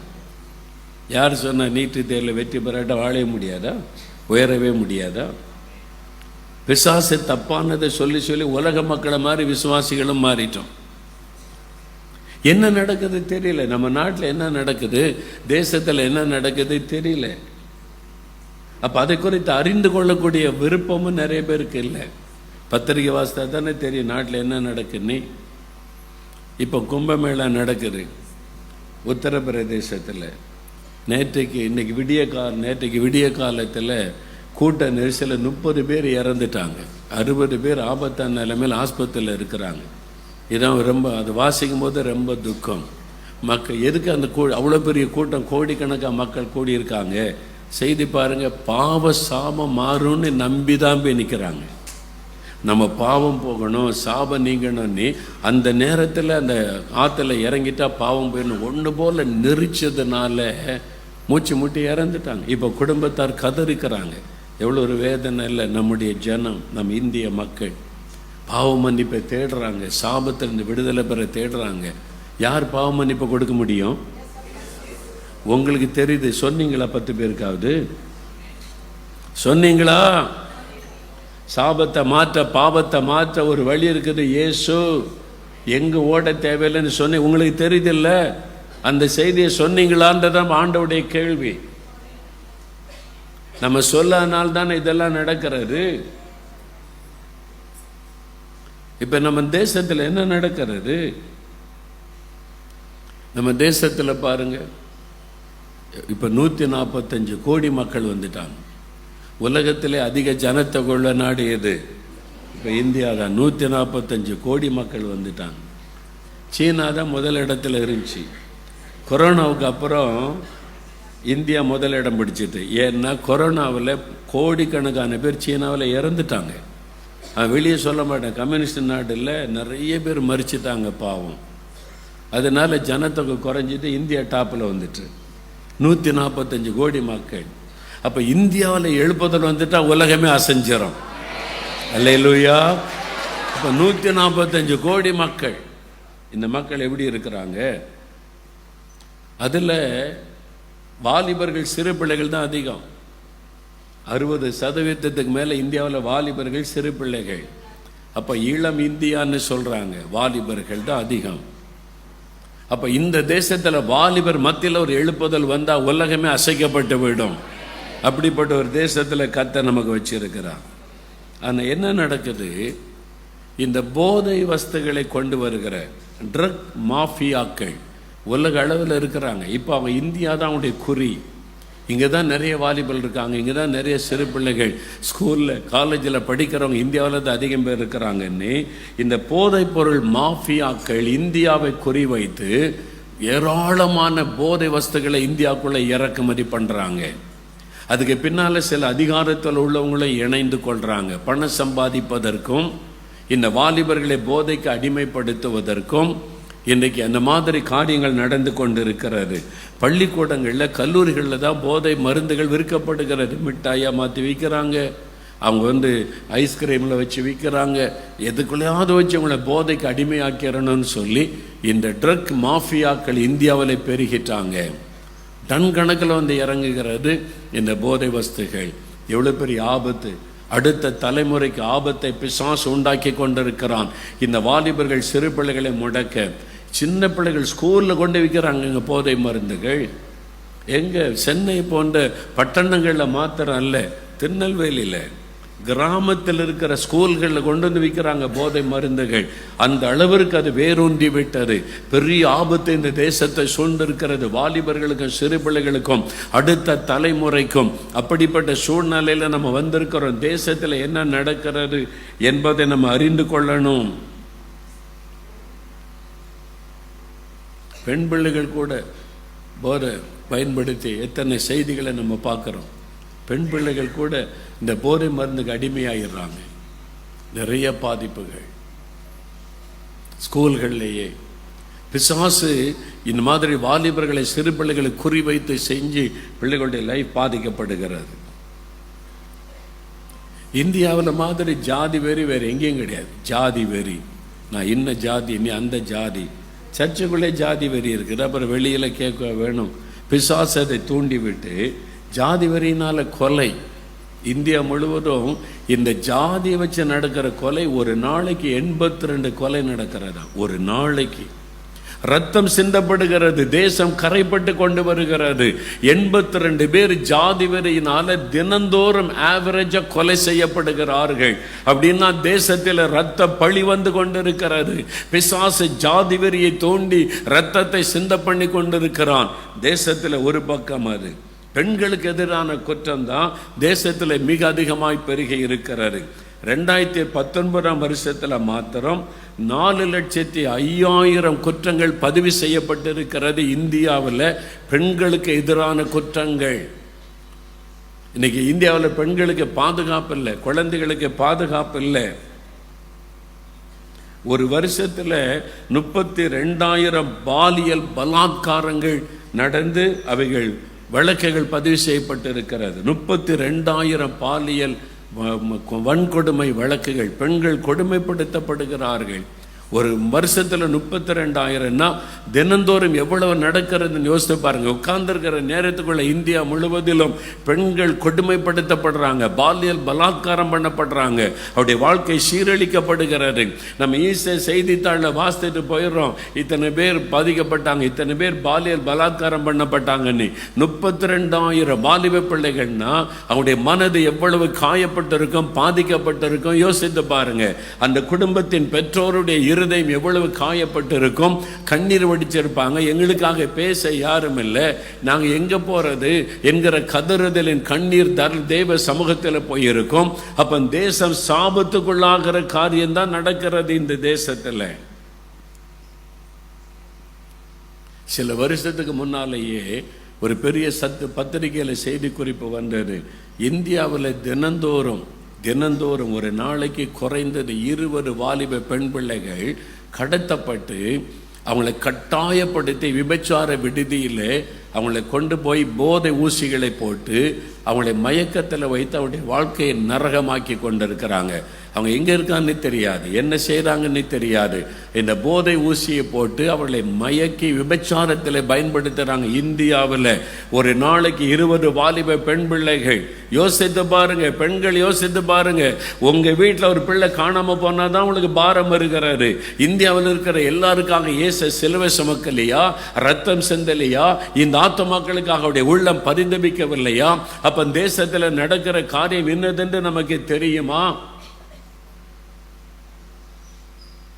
சமீபத்தில் ஒரு செய்தி குறிப்பு சொல்லுகிறாரு, 15 வயதிலிருந்து 19 வயது வரை உள்ளவங்க ஒரு வருஷத்தில் 1.5 கோடி மாணவிகள் கட்டாய இந்த பாலுறவுக்கு உட்படுத்தப்பட்டிருக்கிறாங்கன்னு செய்தித்தாளில் வெளியிட்டிருக்கிறாங்க. ஒரு வருஷத்தில் 1.5 கோடி ஸ்கூலில் காலேஜில் படிக்கிற பிள்ளைகள் 15 வயசுலேருந்து 19. யோசித்து பாருங்க என்ன நடக்கிற இந்த தேசத்தில்.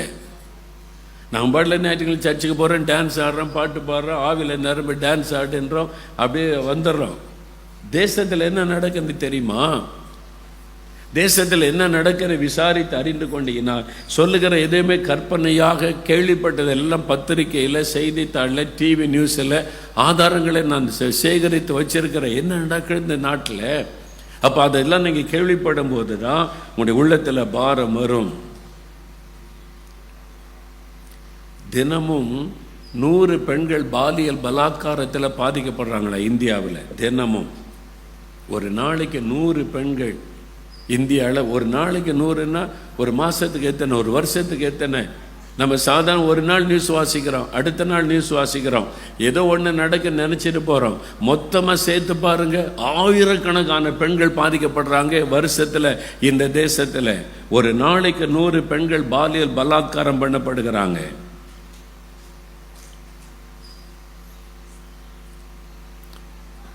கடந்த 5 வருஷத்தில் ரொம்ப இருதயத்தை உடைக்கக்கூடிய வேதனையான செய்தி சொல்கிறேன் கேளுங்க. கடந்த 5 வருஷத்தில் வாலிப பெண் பிள்ளைகள் மேலே திராவகம் வீசினார். எவ்வளோ தெரியுமா? 1500 பிள்ளைகள். எங்கேயாவது எந்த வாலிப மேலாவது யாராவது திராவகம் வீசியிருக்காங்களா? எந்த அரசியல்வாதி மீதாவது வீசியிருக்கிறாங்களா? வாலிப பெண் பிள்ளைகள் மேலே. ஏன்?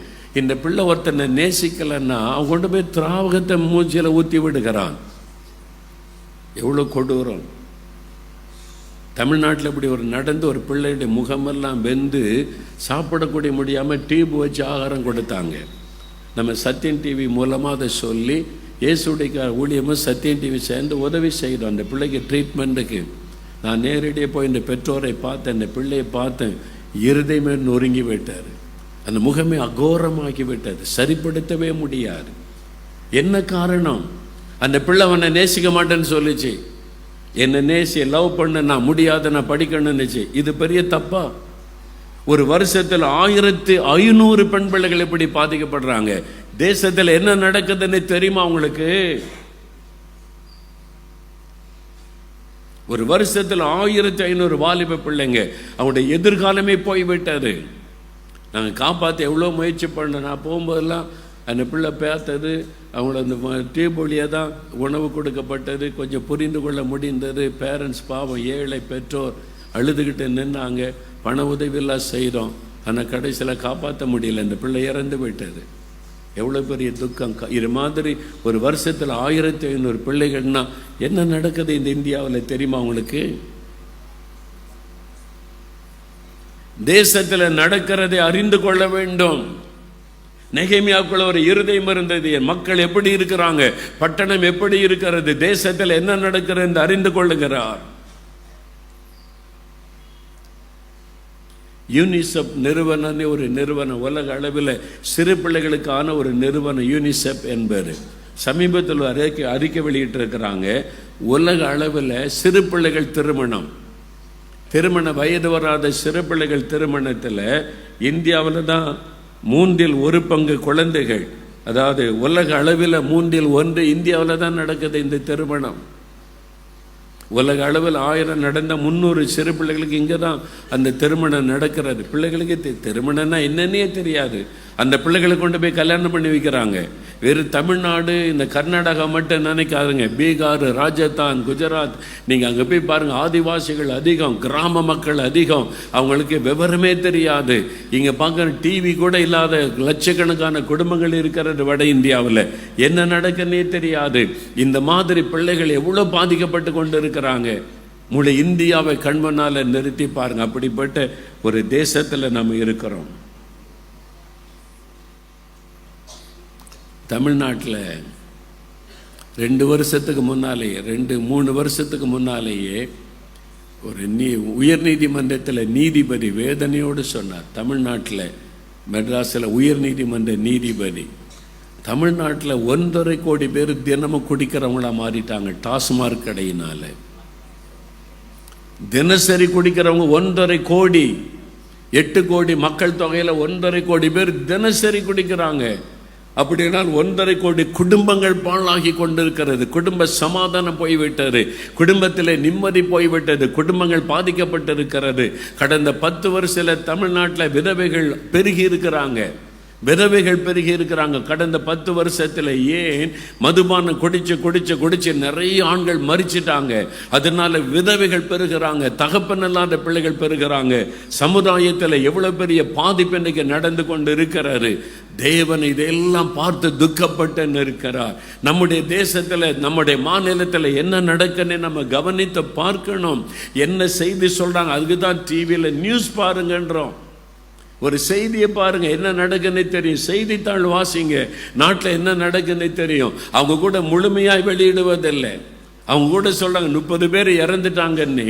17 மணி நேரம் கழிச்சு அந்த போலீஸ் அதிகாரி சொன்னார், அவ்வளவுதான். எத்தனை பேர் இறந்தாங்கன்னு தெரியாது. அது எத்தனை பேர் இறந்தாங்களோ சொல்றது 30, பேப்பர்ல அப்படி எழுதி இருக்கிறாங்க.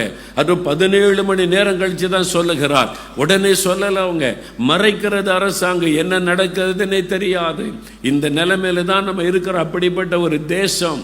அப்ப மக்கள் பாதிக்கப்பட்டு கொண்டிருக்கிறாங்க, மரித்து கொண்டிருக்கிறாங்க, பாவத்துக்குள்ளே சிக்க வைக்கப்பட்டு கொண்டிருக்கிறாங்க, அடிமைப்படுத்தப்படுறாங்க. தேசத்தில் பாவங்கள் பெருகி கொண்டிருக்க, சாத்தான் பாவத்தை பெருகப்படி கொண்டு, அப்படிப்பட்ட ஒரு தேசத்தில் தான் நாம் இருக்கிறோம்.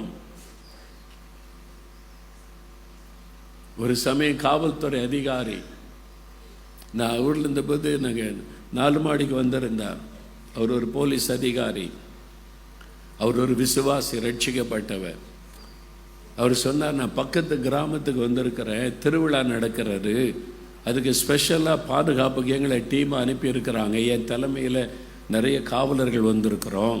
அந்த கிராமத்தில் தங்கி இருந்து அந்த விழா முடிவு வரைக்கும் நாங்கள் இருப்போம்.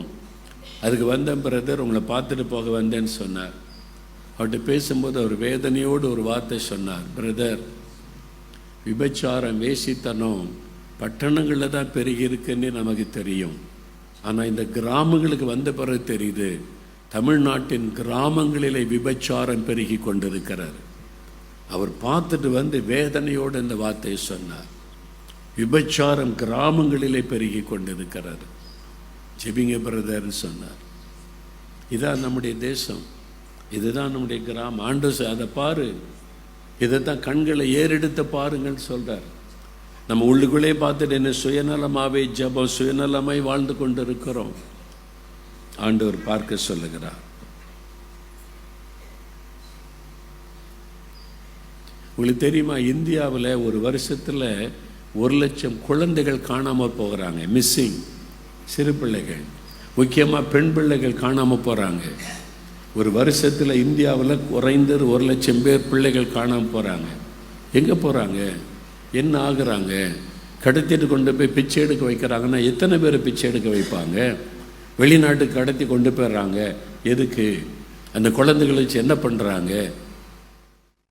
சில காரியங்கள் சொல்ல முடியாது மேடையில், இருதயத்தை உடைக்கிற காரியங்கள். நம்மளாலே தாங்க முடியலன்னா தேவன் அதை பார்த்து எவ்வளவு துக்கமடைந்த நிற்பா யோசித்து பாருங்க. ஆண்டவருக்கு ஒரு நெகேமியா வேணும். குஜராத் மாநிலம், இந்தியாவுடைய முக்கிய 2 லீடர்ஸே குஜராத்திலேருந்து வந்தவங்க தான். இன்னைக்கு பேப்பரில் வந்தது செய்தி, டிவியில் எல்லாம் பேசினாங்க, பார்லிமெண்ட் வரைக்கும் கேள்வி எழுப்பினாங்க. இப்போ மறந்துட்டாங்க. கடந்த 5 வருஷத்தில் 40,000 வாலிப பெண் பிள்ளைகளை காணவில்லை. மிஸ்ஸிங் வாலிப பெண் பிள்ளைகள் 40,000 பேர், வருஷத்துக்கு 8,000 பேரை காணவில்லை. குஜராத் மாநிலத்தில் மட்டும். டிவிலெல்லாம் டிஸ்கஸ் பண்ணுறான், பேப்பர்லலாம் நியூஸ் வந்துச்சு. இப்போ மறந்துட்டாங்க, அவ்வளோதான். கொஞ்ச நாள் பேசுவாங்க, மறந்துடுவாங்க. இது நடந்து கொண்டே இருக்கிறது. எங்கே போனாங்க இந்த பிள்ளைகள்? ஒரு வருஷத்துக்கு 8,000 வாலிப பெண் பிள்ளைகளுடைய நிலைமை என்ன, அவனுடைய எதிர்காலம் என்ன, அவங்க எங்கே போனாங்க, என்ன ஆனாங்க தெரியாது. அரசாங்கம் பதில் சொல்ல மாட்டேங்குது. கேள்வியெல்லாம் கேட்குறாங்க பார்லிமெண்ட்டில். நடந்தது நம்முடைய இந்தியாவில், பேப்பரில் வந்தது, நியூஸில் வந்தது. இப்போ அதை பற்றி யாரும் பேசுவது இல்லை. ஆனால் குஜராத்தில் மட்டும்தான், இந்தியா முழுவதும் யோசிங்க, பெண்களுக்கு என்ன பாதுகாப்பு இருக்கிறது, குழந்தைகளுக்கு என்ன பாதுகாப்பு இருக்கிறது. இப்படிப்பட்ட ஒரு தேசத்தில் கர்த்தர் நம்மளை வச்சிருக்கிறாரு. நம்ம எப்படி வாழுகிறோம்? இன்னும் சுயநலமாக எனக்கு அதை தாங்க, வீட்டை தாங்க, மார்க்கு கொடுங்க, பிள்ளைக்கு இடம் கொடுங்க, சுயநலமாகவே ஜெபித்து ஜெபித்து ஜெபித்து நேரத்தை வீணாக்கி கொண்டு இருக்கிறோமே. யோசித்து பாருங்க, இதை விட பெரிய பாவம் என்ன? இந்த தேசத்தில் பாரு, இவ்வளோ காரியம் நடக்குது. இதை குறித்து உனக்கு பாரம் இல்லை, அக்கறை இல்லை. இன்னும் உனக்கு பிள்ளைக்கு மார்க் வேணும், பிள்ளைக்கு இடம் வேணும், வீடு கட்டணும், பைக் வாங்கணும். இதுக்கே ஜெபம் பண்ணி நாட்களை வீணாக்கி கொண்டிருக்கிறாயே. தேவனுடைய உள்ளம் எவ்வளவு துக்கப்படும்.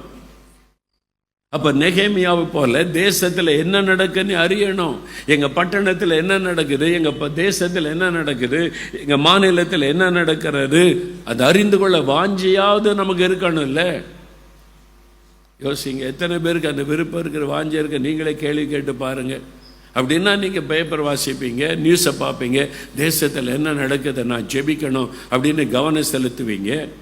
நிறைய பேருக்கு அந்த சிந்தையே இல்லை. அவங்க வீடு, அவங்க சர்ச்சு, அவங்க வேலை, சம்பாத்தியம், அவ்வளோதான். இன்னும் எவ்வளோ நாள் இப்படி வாழ போகிறோம்? தானியேல், நெகேமியா விசாரித்தா. அவங்க சொல்றாங்க பாருங்க, சிறையிருப்பில் மீந்திருக்கிறவர்கள் அந்த தேசத்திலே மகா தீங்கையும் நிந்தையும் அனுபவிக்கிறார்கள். எருசலேமின் அலங்கம் இடிப்பட்டதும் அதன் வாசல்கள் அக்னியால் சுட்டரிக்கப்பட்டதுமாய் கிடக்கிறது என்றார்கள். இதை கேட்ட உடனே நெகேமியா என்ன பண்றார் பாருங்க. 2வது நெகேமியா 1:4 வாசிப்போம். இந்த வார்த்தைகளை கேட்டபோது நான் உட்கார்ந்து அழுது சில நாளாய் துக்கித்து உபவாசித்து மன்றாடி பரலோகத்தின் தேவனை நோக்கி, முதலாவது அவர் தன்னுடைய தேசம், தன்னுடைய மக்களை குறித்து விசாரித்து அறிகிறார். எப்படி இருக்கிறாங்க, என் பட்டணம் எப்படி இருக்கிற, மக்கள் எப்படி இருக்கிறாங்க, இந்தியா எப்படி இருக்கிறது, இந்திய மக்கள் எப்படி இருக்கிறாங்க, பிள்ளைகள் எப்படி இருக்கிறாங்க, வாலிபர்களுடைய நிலைமை என்ன, குடும்பங்களுடைய நிலைமை என்ன, தேசத்தில் என்ன நடக்கிறது, நாம் அதை அறிந்திருக்க வேண்டும், அதை அறிந்து கொள்ள வேண்டும். ஆண்டவர் அதை எதிர்பார்க்கிறார். இந்த தேசத்துக்காகத்தான் நம்மை ரட்சித்து ஆண்டவர் வைத்திருக்கிறார். இந்த தேசத்துக்காகத்தான் நம்ம அபிஷேகம் பண்ணி வைத்திருக்கிறார். உங்க மாநிலத்துக்காக, உங்க பட்டணத்துக்காக, உங்க கிராமத்துக்காக அவர் தன் திட்டத்தை நிறைவேற்றத்தான் உங்களை ரட்சித்து அபிஷேகத்தை வைத்திருக்கிறார். அந்த கிராமத்தில் என்ன நடக்குன்னு உங்களுக்கு தெரியுமா? அந்த பட்டணத்தில் என்ன நடக்குன்னு உங்களுக்கு தெரியுமா? உங்க மாநிலத்தில் என்ன நடக்குன்னு நீங்க ஆராய்ந்து பார்த்திருக்கிறீங்களா? நீங்க இருக்கிற தேசம் எப்படிப்பட்ட நிலைமையில் இருக்கிறதுன்னு நீங்க சோதித்து பார்த்திருக்கிறீங்களா? அதை அறிந்து கொள்ள விருப்பமா இருக்கிறீங்களா? யோசித்து பாருங்க. இப்ப அது அறிந்தவுடனே என்ன நடக்கு? முதலாவது விசாரித்து அறிந்தார். அதனால்தான் கர்த்தருடைய கரம் நெகேமியா மேல வந்தது. சுயநலவாதிகள் மேல கர்த்தருடைய கரம் வராது. சுயநலவாதிகளுக்கு கர்த்தருடைய கரம் உதவி செய்யாது. இது அறிந்தவுடனே இரண்டாவது என்ன செய்கிறார்? அவர் வசனம் சொல்லுங்க, உட்கார்ந்து அழுது துக்கித்து உபவாசம் பண்ணி தேவனை நோக்கி மன்றாடுகிறேன் என்று சொல்லுகிறார். என்ன நடக்கிறது? பாதிக்கப்பட்ட உள்ளத்தோட ஜெபிக்கிறார். இந்த செய்தியை கேட்டவுடனே நெகேமியாவுடைய உள்ளம் பாதிக்கப்படுகிறது. இதைத்தான் நாம் அறிந்து கொள்ள வேண்டும். தேசத்தில் இப்படி நடக்கிறது என்ற செய்தியை கேட்கும் போது நம்முடைய உள்ளம் பாதிக்கப்படுகிறதா? என் உள்ளம் பாதிக்கப்படுகிறதா? எனக்குள்ள ஒரு பாதிப்பை உண்டாக்குகிறதா? 1,00,000 குழந்தைகள் காணாம போகிறாங்களே, அந்த செய்தி என்னை பாதிக்கிறதா? வாலிப பிள்ளைகள் கடத்தப்பட்டு விபச்சாரத்தில் ஈடுபடுத்தப்படுகிறார்களே, அந்த செய்தியை கேட்கும் போது என் உள்ளம் பாதிக்கப்படுகிறதா? மதுபானம் குடும்பங்களை பாழாக்கி கொண்டிருக்கிறது, அந்த செய்தியை கேட்கும் போது நான் பாதிக்கப்படுகிறேனா? ஆண்டவர் நம்முடைய இருதயத்தை நோக்குகிறார். நெகேமியாவுடைய உள்ளம் பாதிக்கப்படுகிறது. அவர் என்ன செய்ய? உட்கார்ந்து, அந்த ஒரே வசனத்தில் பாருங்க, நான் உட்கார்ந்து, இரண்டாவது அழுது, மூன்றாவது சில நாளாய் துக்கித்து. அந்த துக்கம் ஒரே நாள்ல முடிந்து விடவில்லை, ஒரே நாள் கண்ணீரோடு முடிந்து விடவில்லை. துக்கப்பட்டு துக்கப்பட்டு துக்கப்பட்டு இருதயம் கதறி கொண்டிருக்கிறது. உபவாசம் பண்ணி இந்த பாடு இது கண்ட பொழுது உபவாசம் பண்ணுகிறார். யாருமே நெகேமியாவை பார்த்து உபவாசம் பண்ண சொல்லவில்லை. ஆண்டவர் வந்து சொல்லவில்லை. யாரும் உபவாச ஜெபத்துக்கு அழைப்பு கொடுக்கவில்லை. அந்த பாரம் அழுத்த அழுத்த அவர் உபவாசம் பண்ணி மன்றாடி தேவனை நோக்கி மன்றாடுகிறார். தேவனை நோக்கி உட்கார்ந்து என்ன அர்த்தம்? செயலற்றவனாகிவிட்டேன், செயலற்றவனாகிவிட்டேன். உங்க குடும்பத்தில் ஒருத்தர் பாதிக்கப்பட்டிருக்காங்க, ஒரு குழந்தையுடைய உயிர் ஊசலாடுதுன்னு சொன்ன உடனே உங்களுடைய மனசு பாதிக்கப்பட்டிருது. என் குழந்தைக்கா, எங்க வீட்டு பிள்ளைக்கா, அவ்வளவுதான் மனசு பாதிக்க. ஒரு வேலையை ஓடாது, அப்படி அப்படியே போட்டுருவீங்க, செயலற்றவளா மாறிடுவீங்க. நெகேமியா செயலற்றவராய் உட்கார்ந்து விட்டா. என்னால் சந்தோஷமா இருக்க முடியல, மகிழ்ச்சியா இருக்க முடியல, சாப்பிட முடியல, தூங்க முடியல. ஏன் நெகேமியா அப்படி இருக்கிற? என் ஜனம் சிரமம் அனுபவிக்கிறாங்க, எங்க பட்டணம் இடிக்கப்பட்டு கிடக்கிறது, கேள்விப்படுகிறார். என் ஜனம் இப்படி 1000 மைலுக்கு அங்க இருக்கிற ஜனம், என் ஜனம் பாதிக்கப்பட்டு தீங்கு அனுபவிக்கிறாங்களே. அழுகிறா, கண்ணீர் சிந்துகிறா, கண்ணிலிருந்து கண்ணீர் வடிகிறது. சில நாளாய் துக்கித்து. எவ்வளவு நாள் தெரியுமா? நெகேமியா 2 அதிகாரம் 1-2 வசனம் வாசித்து பார்த்தீங்கன்னா தெரியும். கிட்டத்தட்ட 4 மாதமாக அழுது கொண்டிருக்கிறார், துக்கித்து கொண்டிருக்கிறார். நெகேமியாவுடைய உள்ளம் துக்கத்தினால் நிறைந்திருக்கிறது. அந்த மாத கணக்கை கணக்கிட்டால் கிட்டத்தட்ட 4 மாதம் அழுது கொண்டே இருக்கிறார், துக்கப்பட்டு கொண்டே இருக்கிறார், வேதனைப்பட்டு கொண்டே இருக்கிறார். என் ஜனம் தீங்கு அனுபவிக்கிறாங்களே, என் பட்டணம் இடிக்கப்பட்டு கிடக்கிறது என்ற பாரம் அவரை அழுத்துகிறது. உபவாசம் பண்ணுகிறார், சாப்பிட மனமில்லை, உபவாசம் பண்ணி தியாகம் பண்ணுகிறார், தேவனை நோக்கி மன்றாடுகிறார். எப்படி பாருங்க, 6ஆம் வசனம் சொல்லுகிறது, இன்று இரவும் பகலும் ஆண்டவரே இஸ்ரவேலின் தேவனே, இன்றைக்கு இரவும் பகலும் உமக்கு முன்பாக மன்றாடி அவர் எப்படி ஜெபிக்கிறார் பாங்க, இரவும் பகலும் மன்றாடுகிறார். இரவும் பகலும் அவருடைய இருதயம் கதறுகிறது. பகலிலே வேலை செய்ய வேண்டிய வேலை செய்து கொண்டிருந்தாலும் இருதயம் கதறுகிறது, தேவனை நோக்கி மன்றாடுகிறது. ஆண்டவரே, என் ஜனங்கள் சிரமம் அனுபவிக்கிறாங்க, என் ஜனங்கள் பாதிக்கப்பட்டு இருக்கிறாங்க, என் பட்டணம் இடிக்கப்பட்டு கிடக்கிறது, இறக்க செய்யுங்க, இறக்க செய்யுங்க. அவர் மன்றாடுகிறார் இரவும் பகலும். ஒரு குறிப்பிட்ட நேரம் ஜெபித்து விட்டு மறந்து விட்டு போவது அல்ல, இரவும் பகலும் 4 மாதமாய் உள்ளம் பாதிக்கப்பட்டு துக்கப்பட்டு இருதயம் மன்றாடுகிறது. இப்படிப்பட்ட நெகேமியாக்களை தேவன் இந்தியாவிலே தேடி கொண்டிருக்கிறார் என்று தெரியுமா? இன்னும் எவ்வளவு காலம் சுயநல ஜெபம் பண்ணி கொண்டிருக்க போகிறோம்? இன்னும் எவ்வளவு நாள் எனக்கு, என் குடும்பத்துக்கு, என் சபை, என் வீடு, என் ஊழியம் என்று சுயநல ஜெபம் பண்ண போகிறோம்? தேசத்தில் லட்சக்கணக்கான மக்கள் தினந்தோறும் பாதிக்கப்படுகிறார்கள், தினந்தோறும் மரணங்கள் சம்பவிக்கிறது, தினந்தோறும் சிறு பிள்ளைகள் கடத்தப்படுகிறார்கள், தினந்தோறும் வாலிப பிள்ளைகளுடைய வாழ்க்கை சீரழிக்கப்படுகிறது, தினந்தோறும் குடும்பங்கள் கண்ணீரிலே மிதந்து கொண்டிருக்கிறது. நாம் என்ன செய்து கொண்டிருக்கிறோம்?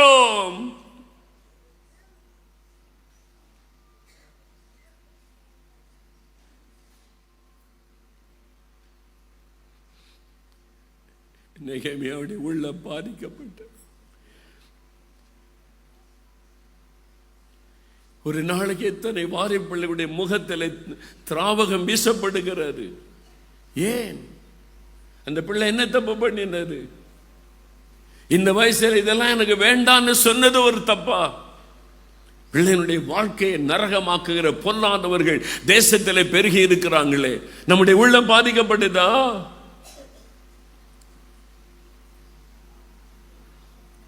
குழந்தைகளை கடத்திட்டு போய் என்ன பண்றாங்க? நரபலி பல இடத்துல கொடுக்கப்படுகிறது. பத்திரிகையில் அப்பப்போ 1-2 செய்தி தான் பார்க்கிறோம். ஆனால் எத்தனை பிள்ளைகள் உயிரோடு வதைக்கப்படுறாங்க. இந்த தேசத்தில் நடக்குது. ரத்தம் அநியாயமா ஜாதி பெயர்ல, வரதட்சணை பெயர்ல ரத்தம் சிந்தப்பட்டு கொண்டே இருக்கிறது, ரத்த பலி பெருகி கொண்டே இருக்கிறது. என்ன செய்கிறோம்? இரவும் பகலும் மன்றாடுகிறார், தேவனை நோக்கி மன்றா. எப்படி ஜெபிக்கிறார் பாருங்க. முதலாவது ஜெபம் பாவ அறிக்கை ஜெபம். 6-7 வசனங்கள் பாருங்க, வாசிக்க கேட்போம். நெகேமியா 1:6-7. உமது அடியாராகிய இஸ்ரவேல் புத்திரருக்காக இன்று இரவும் பகலும் உமக்கு முன்பாக மன்றாடி, இஸ்ரவேல் புத்திரராகிய நாங்கள் உமக்கு விரோதமாய் செய்த பாவங்களை அறிக்கையிடுகிற அடியேனுடைய ஜெபத்தை கேட்கிறதற்கு உம்முடைய செவி கவனித்தும் உம்முடைய கண்கள் திறந்தும் இருப்பதாக. நானும் என் தகப்பன் வீட்டாரும் பாவம் செய்தோம். நாங்கள் உமக்கு முன்பாக மிகவும் கெட்டவர்களாய் நடந்தோம். நீர் உம்முடைய தாசனாகிய மோசேக்கு கற்பித்த கற்பனைகளையும் கட்டளைகளையும் நியாயங்களையும் கை கொள்ளாதே போனோம். எப்படி ஜெபிக்கிறார் என்று பாருங்கள். இவர் கர்த்தருக்கு பயந்து அவருடைய வழிகளில் நடக்கிற ஜெபிக்கிற மனிதர். அதனால கர்த்தர் உயர்த்தி வைத்திருக்கிறார். இவர் என்ன ஜெபித்திருக்க வேண்டும், எப்படி ஜெபித்திருக்க வேண்டும். ஆனால் எப்படி ஜெபிக்கிறார்? ஆண்டவரே, இந்த ஜனங்கள்லாம் பாவம் செஞ்சிட்டாங்க, அக்கிரமம் பண்ணிட்டாங்க, அவருடைய சத்தத்துக்கு செவி கொடுக்கல, அதனால அவங்கள மன்னிங்க. அப்படி ஜெபிக்கவில்லை. நானும் என் தகப்பன் வீட்டாரும் பாவம் செய்தோம்.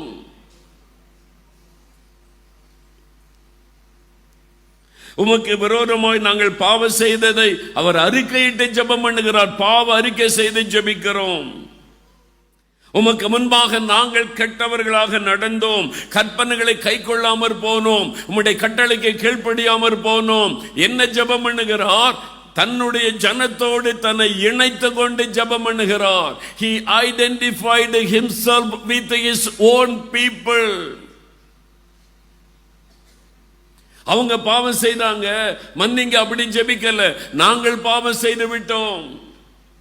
தன்னுடைய ஜனத்தின் பாவத்தை தன்னுடைய பாவமாக ஏற்றுக்கொண்டு தன்னுடைய ஜனத்தோடு தன்னை இணைத்து கொண்டு தேவனை நோக்கி ஜெபிக்கிறார். இதுதான் திறப்பில் நின்று ஜெபிக்கிற ஜெபம். ஆண்டவரே, நான் மனம் திரும்பிட்டேன், நான் ரட்சிக்கப்பட்டேன், நல்லவனா மாறிட்டேன், அவங்க எல்லாம் பாவம் செய்யறாங்க, நீ குற்றப்படுத்தி ஜெபிப்பதல்ல. நாங்கள் பாவம் செய்து விட்டோம் ஆண்டவரே. இவ்வளவு பாவம் தேசத்தில் பெருக என்ன காரணம்? நான் ஜெபிக்க தவறிவிட்டேன், ஜெபிக்க வேண்டிய அளவு ஜெபிக்கவில்லை, நாங்கள் பாவம் செய்து விட்டோம் ஆண்டவரே. நம் ஜனத்தோடு நம்ம இணைத்து கொண்டு ஜனத்தின் பாவத்தை நம் மீது போட்டுக்கொண்டு ஜெபம் செய்வது. தானியேல் அதையே தான் ஜெபிக்கிறார். தானியேல் 9ஆம் அதிகாரத்தில் நாங்கள் பாவம் செய்து விட்டோம். தானியேல் தேவனுக்கு மிக பிரியமானவன் என்று சாட்சி பெற்றவர். ஆனா ஜெபம் பண்ணும்போது என்ன சொல்லுகிறார்? நாங்கள் பாவம் செய்து விட்டோம் ஆண்டவரே, எங்கள் ஜனங்க எங்களுக்கு இறங்கும், என் மக்களுக்கு இறங்கும், நாங்கள் பாவம் செய்து விட்டோம். ஜனத்தோடு இணைத்து கொண்டு ஜெபிப்பாரு. நெகேமியா அப்படி ஜெபிக்கிறார். 2வது 9ஆம் வசனத்தை வாசிக்கும் போது, மோசேக்கு கட்டளையிட்ட வார்த்தைகளை நினைத்தருளும். வாக்குத்தத்தத்தை சொல்லி ஜெபிக்கிறார். ஆண்டவரே நினைத்தருளும். மோசேக்கு எப்படி சொன்னீங்களே, மனம் திரும்பும் பொழுது ஜனத்தை நான் திரும்ப கொண்டு வருவேன்னு சொன்னீங்களே, அந்த வாக்குத்தத்தத்தை நினைத்தருளும். தேசத்தில் எழுப்புதலை அனுப்புவேன்னு சொன்னீங்களே, தேசத்திற்கு சேமத்தை தருவேன்னு சொன்னீங்களே, என் நாமம் தரிக்கப்பட்ட என் ஜனங்கள் தங்களை தாழ்த்தி ஜெபம் பண்ணி பொல்லாத வழிகளை விட்டு திரும்பினால் தேசத்திற்கு சேமத்தை தருவேன்னு சொன்னீங்களே ஆண்டவரே, நான் நிற்கிறேன் அப்படின்னு ஆண்டவரிடத்தில் வசனத்தை சொல்லி மன்றாடி ஜெபம் செய்வது. நெகேமியா 1:11 அந்த ஜெபத்தில் ஒரு ஆச்சரியமான காரியத்தை பார்க்க முடியும். நெகேமியா சொல்லுகிறார், உமது அடியானின் ஜெபத்தையும். நெகேமியா தன்னை குறித்து சொல்லுகிறார், உம்முடைய அடியானின் ஜெபத்தையும், உமது நாமத்துக்கு பயப்பட வேண்டும் என்று விரும்புகிற உமது அடியாரின் ஜெபத்தையும் உமது செவிகள் கவனித்திருப்பதாக. இன்றைக்கு உமது அடியானுக்கு காரியத்தை கைகூடி வர பண்ணி இந்த மனுஷருக்கு முன்பாக எனக்கு இரக்கம் கிடைக்க பண்ணி அருளும் என்று பிரார்த்தித்தேன். அப்படி ஜெபம் பண்ணினேன் என்று நெகேமியா சொல்லுகிறார். 2 காரியம். 1, அடியானின் ஜெபம், நான் ஜெபிக்கிறேன். 2வது, உம்முடைய நாமத்திற்கு பயப்பட வேண்டும் என்று விரும்புகிற ஒரு அடியாரின் ஜெபம். அப்படின்னா என்ன அர்த்தம்? நெகேமியா மாத்திரம் ஜெபிக்கவில்லை, அவன் துக்கப்பட்டு ஜெபிக்க அநேகரை ஜெபத்துக்குள்ளே வழி நடத்தி விட்டார். அவனோடு சேர்ந்து ஜெபிக்கிற ஒரு கூட்டத்தை எழுப்பி விட்டார். அவனோடு சேர்ந்து கதறுகிற கூட்டத்தை எழுப்பி விட்டார். உமது அடியானாகிய என்னுடைய ஜெபத்தையும் உம்முடைய நாமத்திற்கு பயப்பட வேண்டும் என்று இருக்கிற அடியார்களின் ஜெபத்தையும், அப்படியானால் ஜெபிக்கிற மக்களை எழுப்பினார். நீங்கள் மாத்திரம் ஜெபித்தால் போதாது. உங்க தெருவில் ஜெபிக்கிற மக்களை எழுப்பி இருக்கிறீங்களா? உங்க சபையில ஜெபிக்கிற மக்களை எழுப்பி இருக்கிறீங்களா? உங்க ஊர்ல மற்றவங்களை ஜெபிக்கிறவங்களா எழுப்பி இருக்கிறீங்களா? எத்தனை பேரை எழுப்பி இருக்கிறீங்க? தேசத்துக்காக திறப்பில் இருக்கிற மக்களை எழுப்பி இருக்கிறீங்களா? அன்றைக்கு ஒரு தானியேல், ஷாத்ராக், மேஷாக், ஆபேத்நேகோ 4 பேர் இணைந்து ஜெபித்தார்கள். அன்றைக்கு எஸ்தர் அரண்மனையில் இருந்த பொழுது, அவள் அரண்மனைக்கு வந்தபோது கர்த்தரை விசுவாசிக்கிற ஒருவரும் இல்லை. ஆனால் அவள் சொல்லுகிறாள் மொர்தெகாயினிடத்தில், நானும் என் தாதிமாரும் உபவாசம் பண்ணுவோம். என்னோடு ஜெபிக்க தாதிமார்கள் இருக்கிறார்கள். அவர்களை ஜெபிக்கிறவர்களாய் மாற்றி இருந்தால் எஸ்தர். அதனால தான் அவர்கள் குழுவாக ஜெபிக்கிறார்கள். அப்படி ஜெபிக்கிற மக்களை உருவாக்கி ஜெபித்தார்கள். நீங்க எத்தனை பேரை ஜெபிக்கிறவங்களா உருவாக்கி இருக்கிறீங்க? இந்த பாரத்தை, தேசத்தில் நடக்கிற காரியத்தை சொல்லி எத்தனை பேரை உருவாக்கி இருக்கிறோம்? எனக்கு அவர் மற்றவங்கள்ட்ட தேசத்தை குறித்து பேசியிருக்கீங்களா? நம்ம தேசத்தில் இவ்வளோ பிள்ளைகள் கடத்தப்படுறாங்களே, அதுக்காக ஜெபிப்போமா? இவ்வளோ குழந்தைகள் கடத்தப்படுறாங்களே, ஜெபிப்போமா? ஒரு நாளைக்கு 20 வாலை பிள்ளைகள் கடத்தப்பட்டு விபச்சாரத்தில் தள்ளப்பட்டு கொண்டிருக்கிறாங்க, அடிமைகளாக்கப்பட்டு கொண்டிருக்காங்க. ஜெபிப்போமா?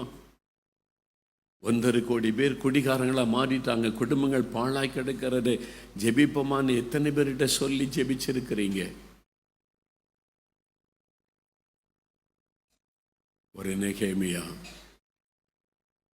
உள்ளங்காயப்பட்டு ராஜாவுக்கு முன்னால் வந்து நிற்கும் போது, நெகேமியாவே நீ துக்க முகத்தோடு இருக்கிறது என்னன்னு கேட்கிறார். இது வியாதினால் வந்த துக்கம் அல்ல, உன் மனதில் வந்த துக்கம். என்ன பிரச்சனை? அவர் சொல்லுகிறார். நெகேமியா 2ஆம் அதிகாரத்தில் 3ஆம் வசனத்தில், நகரம் பாழானதும் அதன் வாசல்கள் அக்கினியால் சுட்டரிக்கப்பட்டதுமாய் கிடக்கும் போது நான் துக்க முகத்தோடு இராதிருப்பது எப்படி? நான் எப்படி துக்கப்படாமல் இருக்க முடியும்? என் பட்டணம் பாழாய் கிடக்கிறது, என் ஜனங்கள் சினிமா அனுபவிக்கிறான், என் மக்கள் பாதிக்கப்பட்டு இருக்கிறாங்க. என்னால் எப்படி இன்றைக்கு நிம்மதியா இருக்க முடியும்? என்னால் எப்படி துக்கப்படாமல் இருக்க முடியும்? துக்கப்பட்ட உள்ளத்தோடு சொல்லுகிறார். இன்னைக்கு தேவனை பார்த்து, ஆண்டவரே, என்னுடைய இந்திய மக்கள் 145 கோடி மக்கள் அநியாயமாய் பாதிக்கப்பட்டு கொண்டிருக்கிறாங்க, அநியாயமாய் ரத்தம் சிந்தி கொண்டிருக்கிறாங்க. சாத்தானின் ஜனங்களை அடிமைப்படுத்தி, சிறுமைப்படுத்தி, வேதனைப்படுத்தி, தவறான நம்பிக்கைகள்ல அவங்களை அடிமையாக்கி, சிறுமைப்படுத்தி, வேதனைப்படுத்தி கொண்டிருக்கிறான். என் ஜனத்திற்காக இரக்கம் செய்யும், நானும் என் ஜனங்களை பாவம் செய்துவிட்டோம், மன்னியும் என்று கெஞ்சுகிற மக்களை தேவன் தேடுகிறார். அப்படியே முழங்கால் படியிடுவோம், அப்படியே முழங்கால் படியிடுவோம், அப்படியே முழங்கால் படியிடுவோம். சில நிமிட நேரம் நெகேமியா மன்றாடினார். சில நிமிட நேரம் எல்லாரும் முழங்கால் படியிட்டு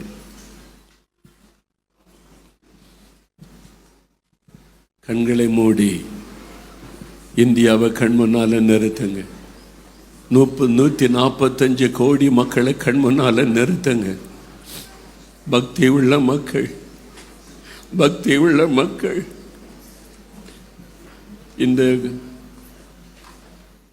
இந்த இடத்துக்கு போனா பாவம் மன்னிக்கப்பட்டுரும் ஆசையாதான போனாங்க, மறிச்சிட்டாங்களே. மரணம், என் ஜனம் பாவ மன்னிப்புக்காக தேடி தேடி தேடி அலையிறாங்களே. என் பாவம் மன்னிக்கப்பட்டுறாதா? சாபம் நீங்கி விடாதா? ரட்சகரை தெரியலையே. எவ்வளவு பாதிக்கப்பட்ட மக்கள், குழந்தைகள் கடத்தப்படுறாங்க, பாலியல் வன்கொடுமை பண்ணப்படுறாங்க, தினந்தோறும் பிள்ளைகள் செத்து கொண்டிருக்கிறாங்களே. ஆண்டவரே, வாலிப பிள்ளைகள் கடத்தப்பட்டு விபச்சார விடுதிகளில் விற்கப்படுகிறாங்களே. ஆண்டவரே, ஆண்டவரே, என் ஜனம், என் ஜனம், என் தேசம், ஆண்டவரே, என் தேசம் மதுபானத்துக்கு அடிமைப்பட்டவர்கள், போதைவசுக்கு அடிமைப்பட்டவர்கள், ஐயா, என் ஜனம் பாதிக்கப்பட்டு கிடக்கிறது. ஆண்டவரே, நாங்கள் பாவம் செய்து விட்டோம் ஆண்டவரே, நாங்கள் பாவம் செய்து விட்டோம், நாங்கள் பாவம் செய்து விட்டோம். எங்களுக்கு இறங்குங்க, இறங்குங்க. தெய்வம் அல்லாதவர்களை தெய்வம் என்று நம்பினோம், எங்களுக்கு இறங்குங்க. பேய் பிசாசுகளை கூட தெய்வம் என்று நம்பினோம், எங்களை மன்னிச்சிருங்க. மனிதர்களை கூட தெய்வம் என்று நம்பினோம், எங்களை மன்னிச்சிருங்க. மிருகங்களை கூட தெய்வம் நம்பினோம், எங்களை மன்னிச்சிருங்க. எங்களை மன்னிங்க ஆண்டவரே. நானும் என் ஜனங்களை பாவம் செய்து விட்டாயா. இறங்க ஆண்டவரே, இறங்க ஆண்டவரே, இறங்க ஆண்டவரே. பாழாய் கிடக்கிற என் தேசத்துக்கு இறங்குங்க ஆண்டவரே. ஆண்டவரே, தகப்பனே, தகப்பனே, இதோ நானும் என் ஜனங்களை பாவம் செய்து விட்டோம், நானும் என் ஜனங்களை பாவம் செய்து விட்டோம். எங்களுக்கு இறங்குங்க ஆண்டவரே, இறங்குங்க ஆண்டவரே. ஜெபிங்க, ஜெபிங்க, ஜெபிங்க. எவ்வளவு முடியுமோ கதறி ஜெபம் பண்ணுங்க. உங்களுடைய கண்ணீர் அவருடைய பாதத்தில் விழட்டும். தேவனே, தேவனே, ஒரு நெகேமியாவின் இருதயத்தை எங்களுக்கு தாரும், நெகேமியாவின் இருதயத்தை எங்களுக்கு தாரும், எங்களுக்கு தாரும், எனக்கு தாரும். நெகேமியாவின் இருதயத்தை எனக்கு தாரும். என் உள்ளம் துக்கத்தினால் நிறையட்டும், ஜனங்களுக்காக பரிதபிக்கிற உள்ளம் வரட்டும். தேவனே,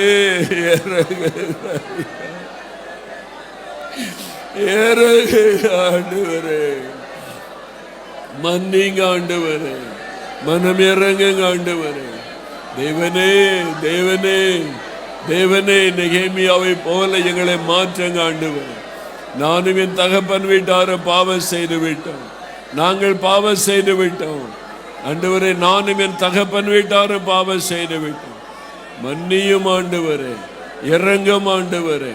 நெகேமியாவின் இருதயத்தை எனக்கு தாரும் ஆண்டவரே. ஜெபிங்க, ஜெபிங்க. நீங்களே ஒரு 5 நிமிடம் ஜெபம் பண்ணுங்க. மேடையில் இந்த சத்தம் வராது. நீங்களும் இயேசுவும், நீங்களும் இயேசுவும். நீங்களும் 5 நிமிடம் ஜெபம் பண்ணுங்க.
என் ஜனம் பாவத்தில் மாழ்கிறதே,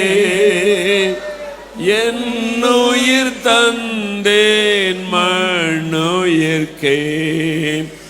என் ஜனம் பாவத்தில் மாழ்கிறதே, என் உயிர் தந்தேன் மண்ணுயிர்க்கே. என்றுயரதொனியோ இதை யார் என்று கேட்பாரோ? என்றுயரதொனியோ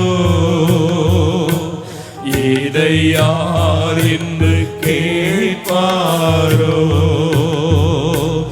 என் காரியமாக அழைப்பேன் என்றே வந்தேனோ. என் காரியமாக யாரை அழைப்பேன் என்றே வந்தேனோ. அழைத்தீரே இயேசுவே, அன்போடே என்னை அழைத்தீரே. ஆண்டவர் சேவையிலே மரிப்பேனே, ஆயத்தமானேன் தேவே. ஆண்டவர் சேவையிலே மரிப்பேனே, ஆயத்தமானேன் தேவே. அழைத்தீரே.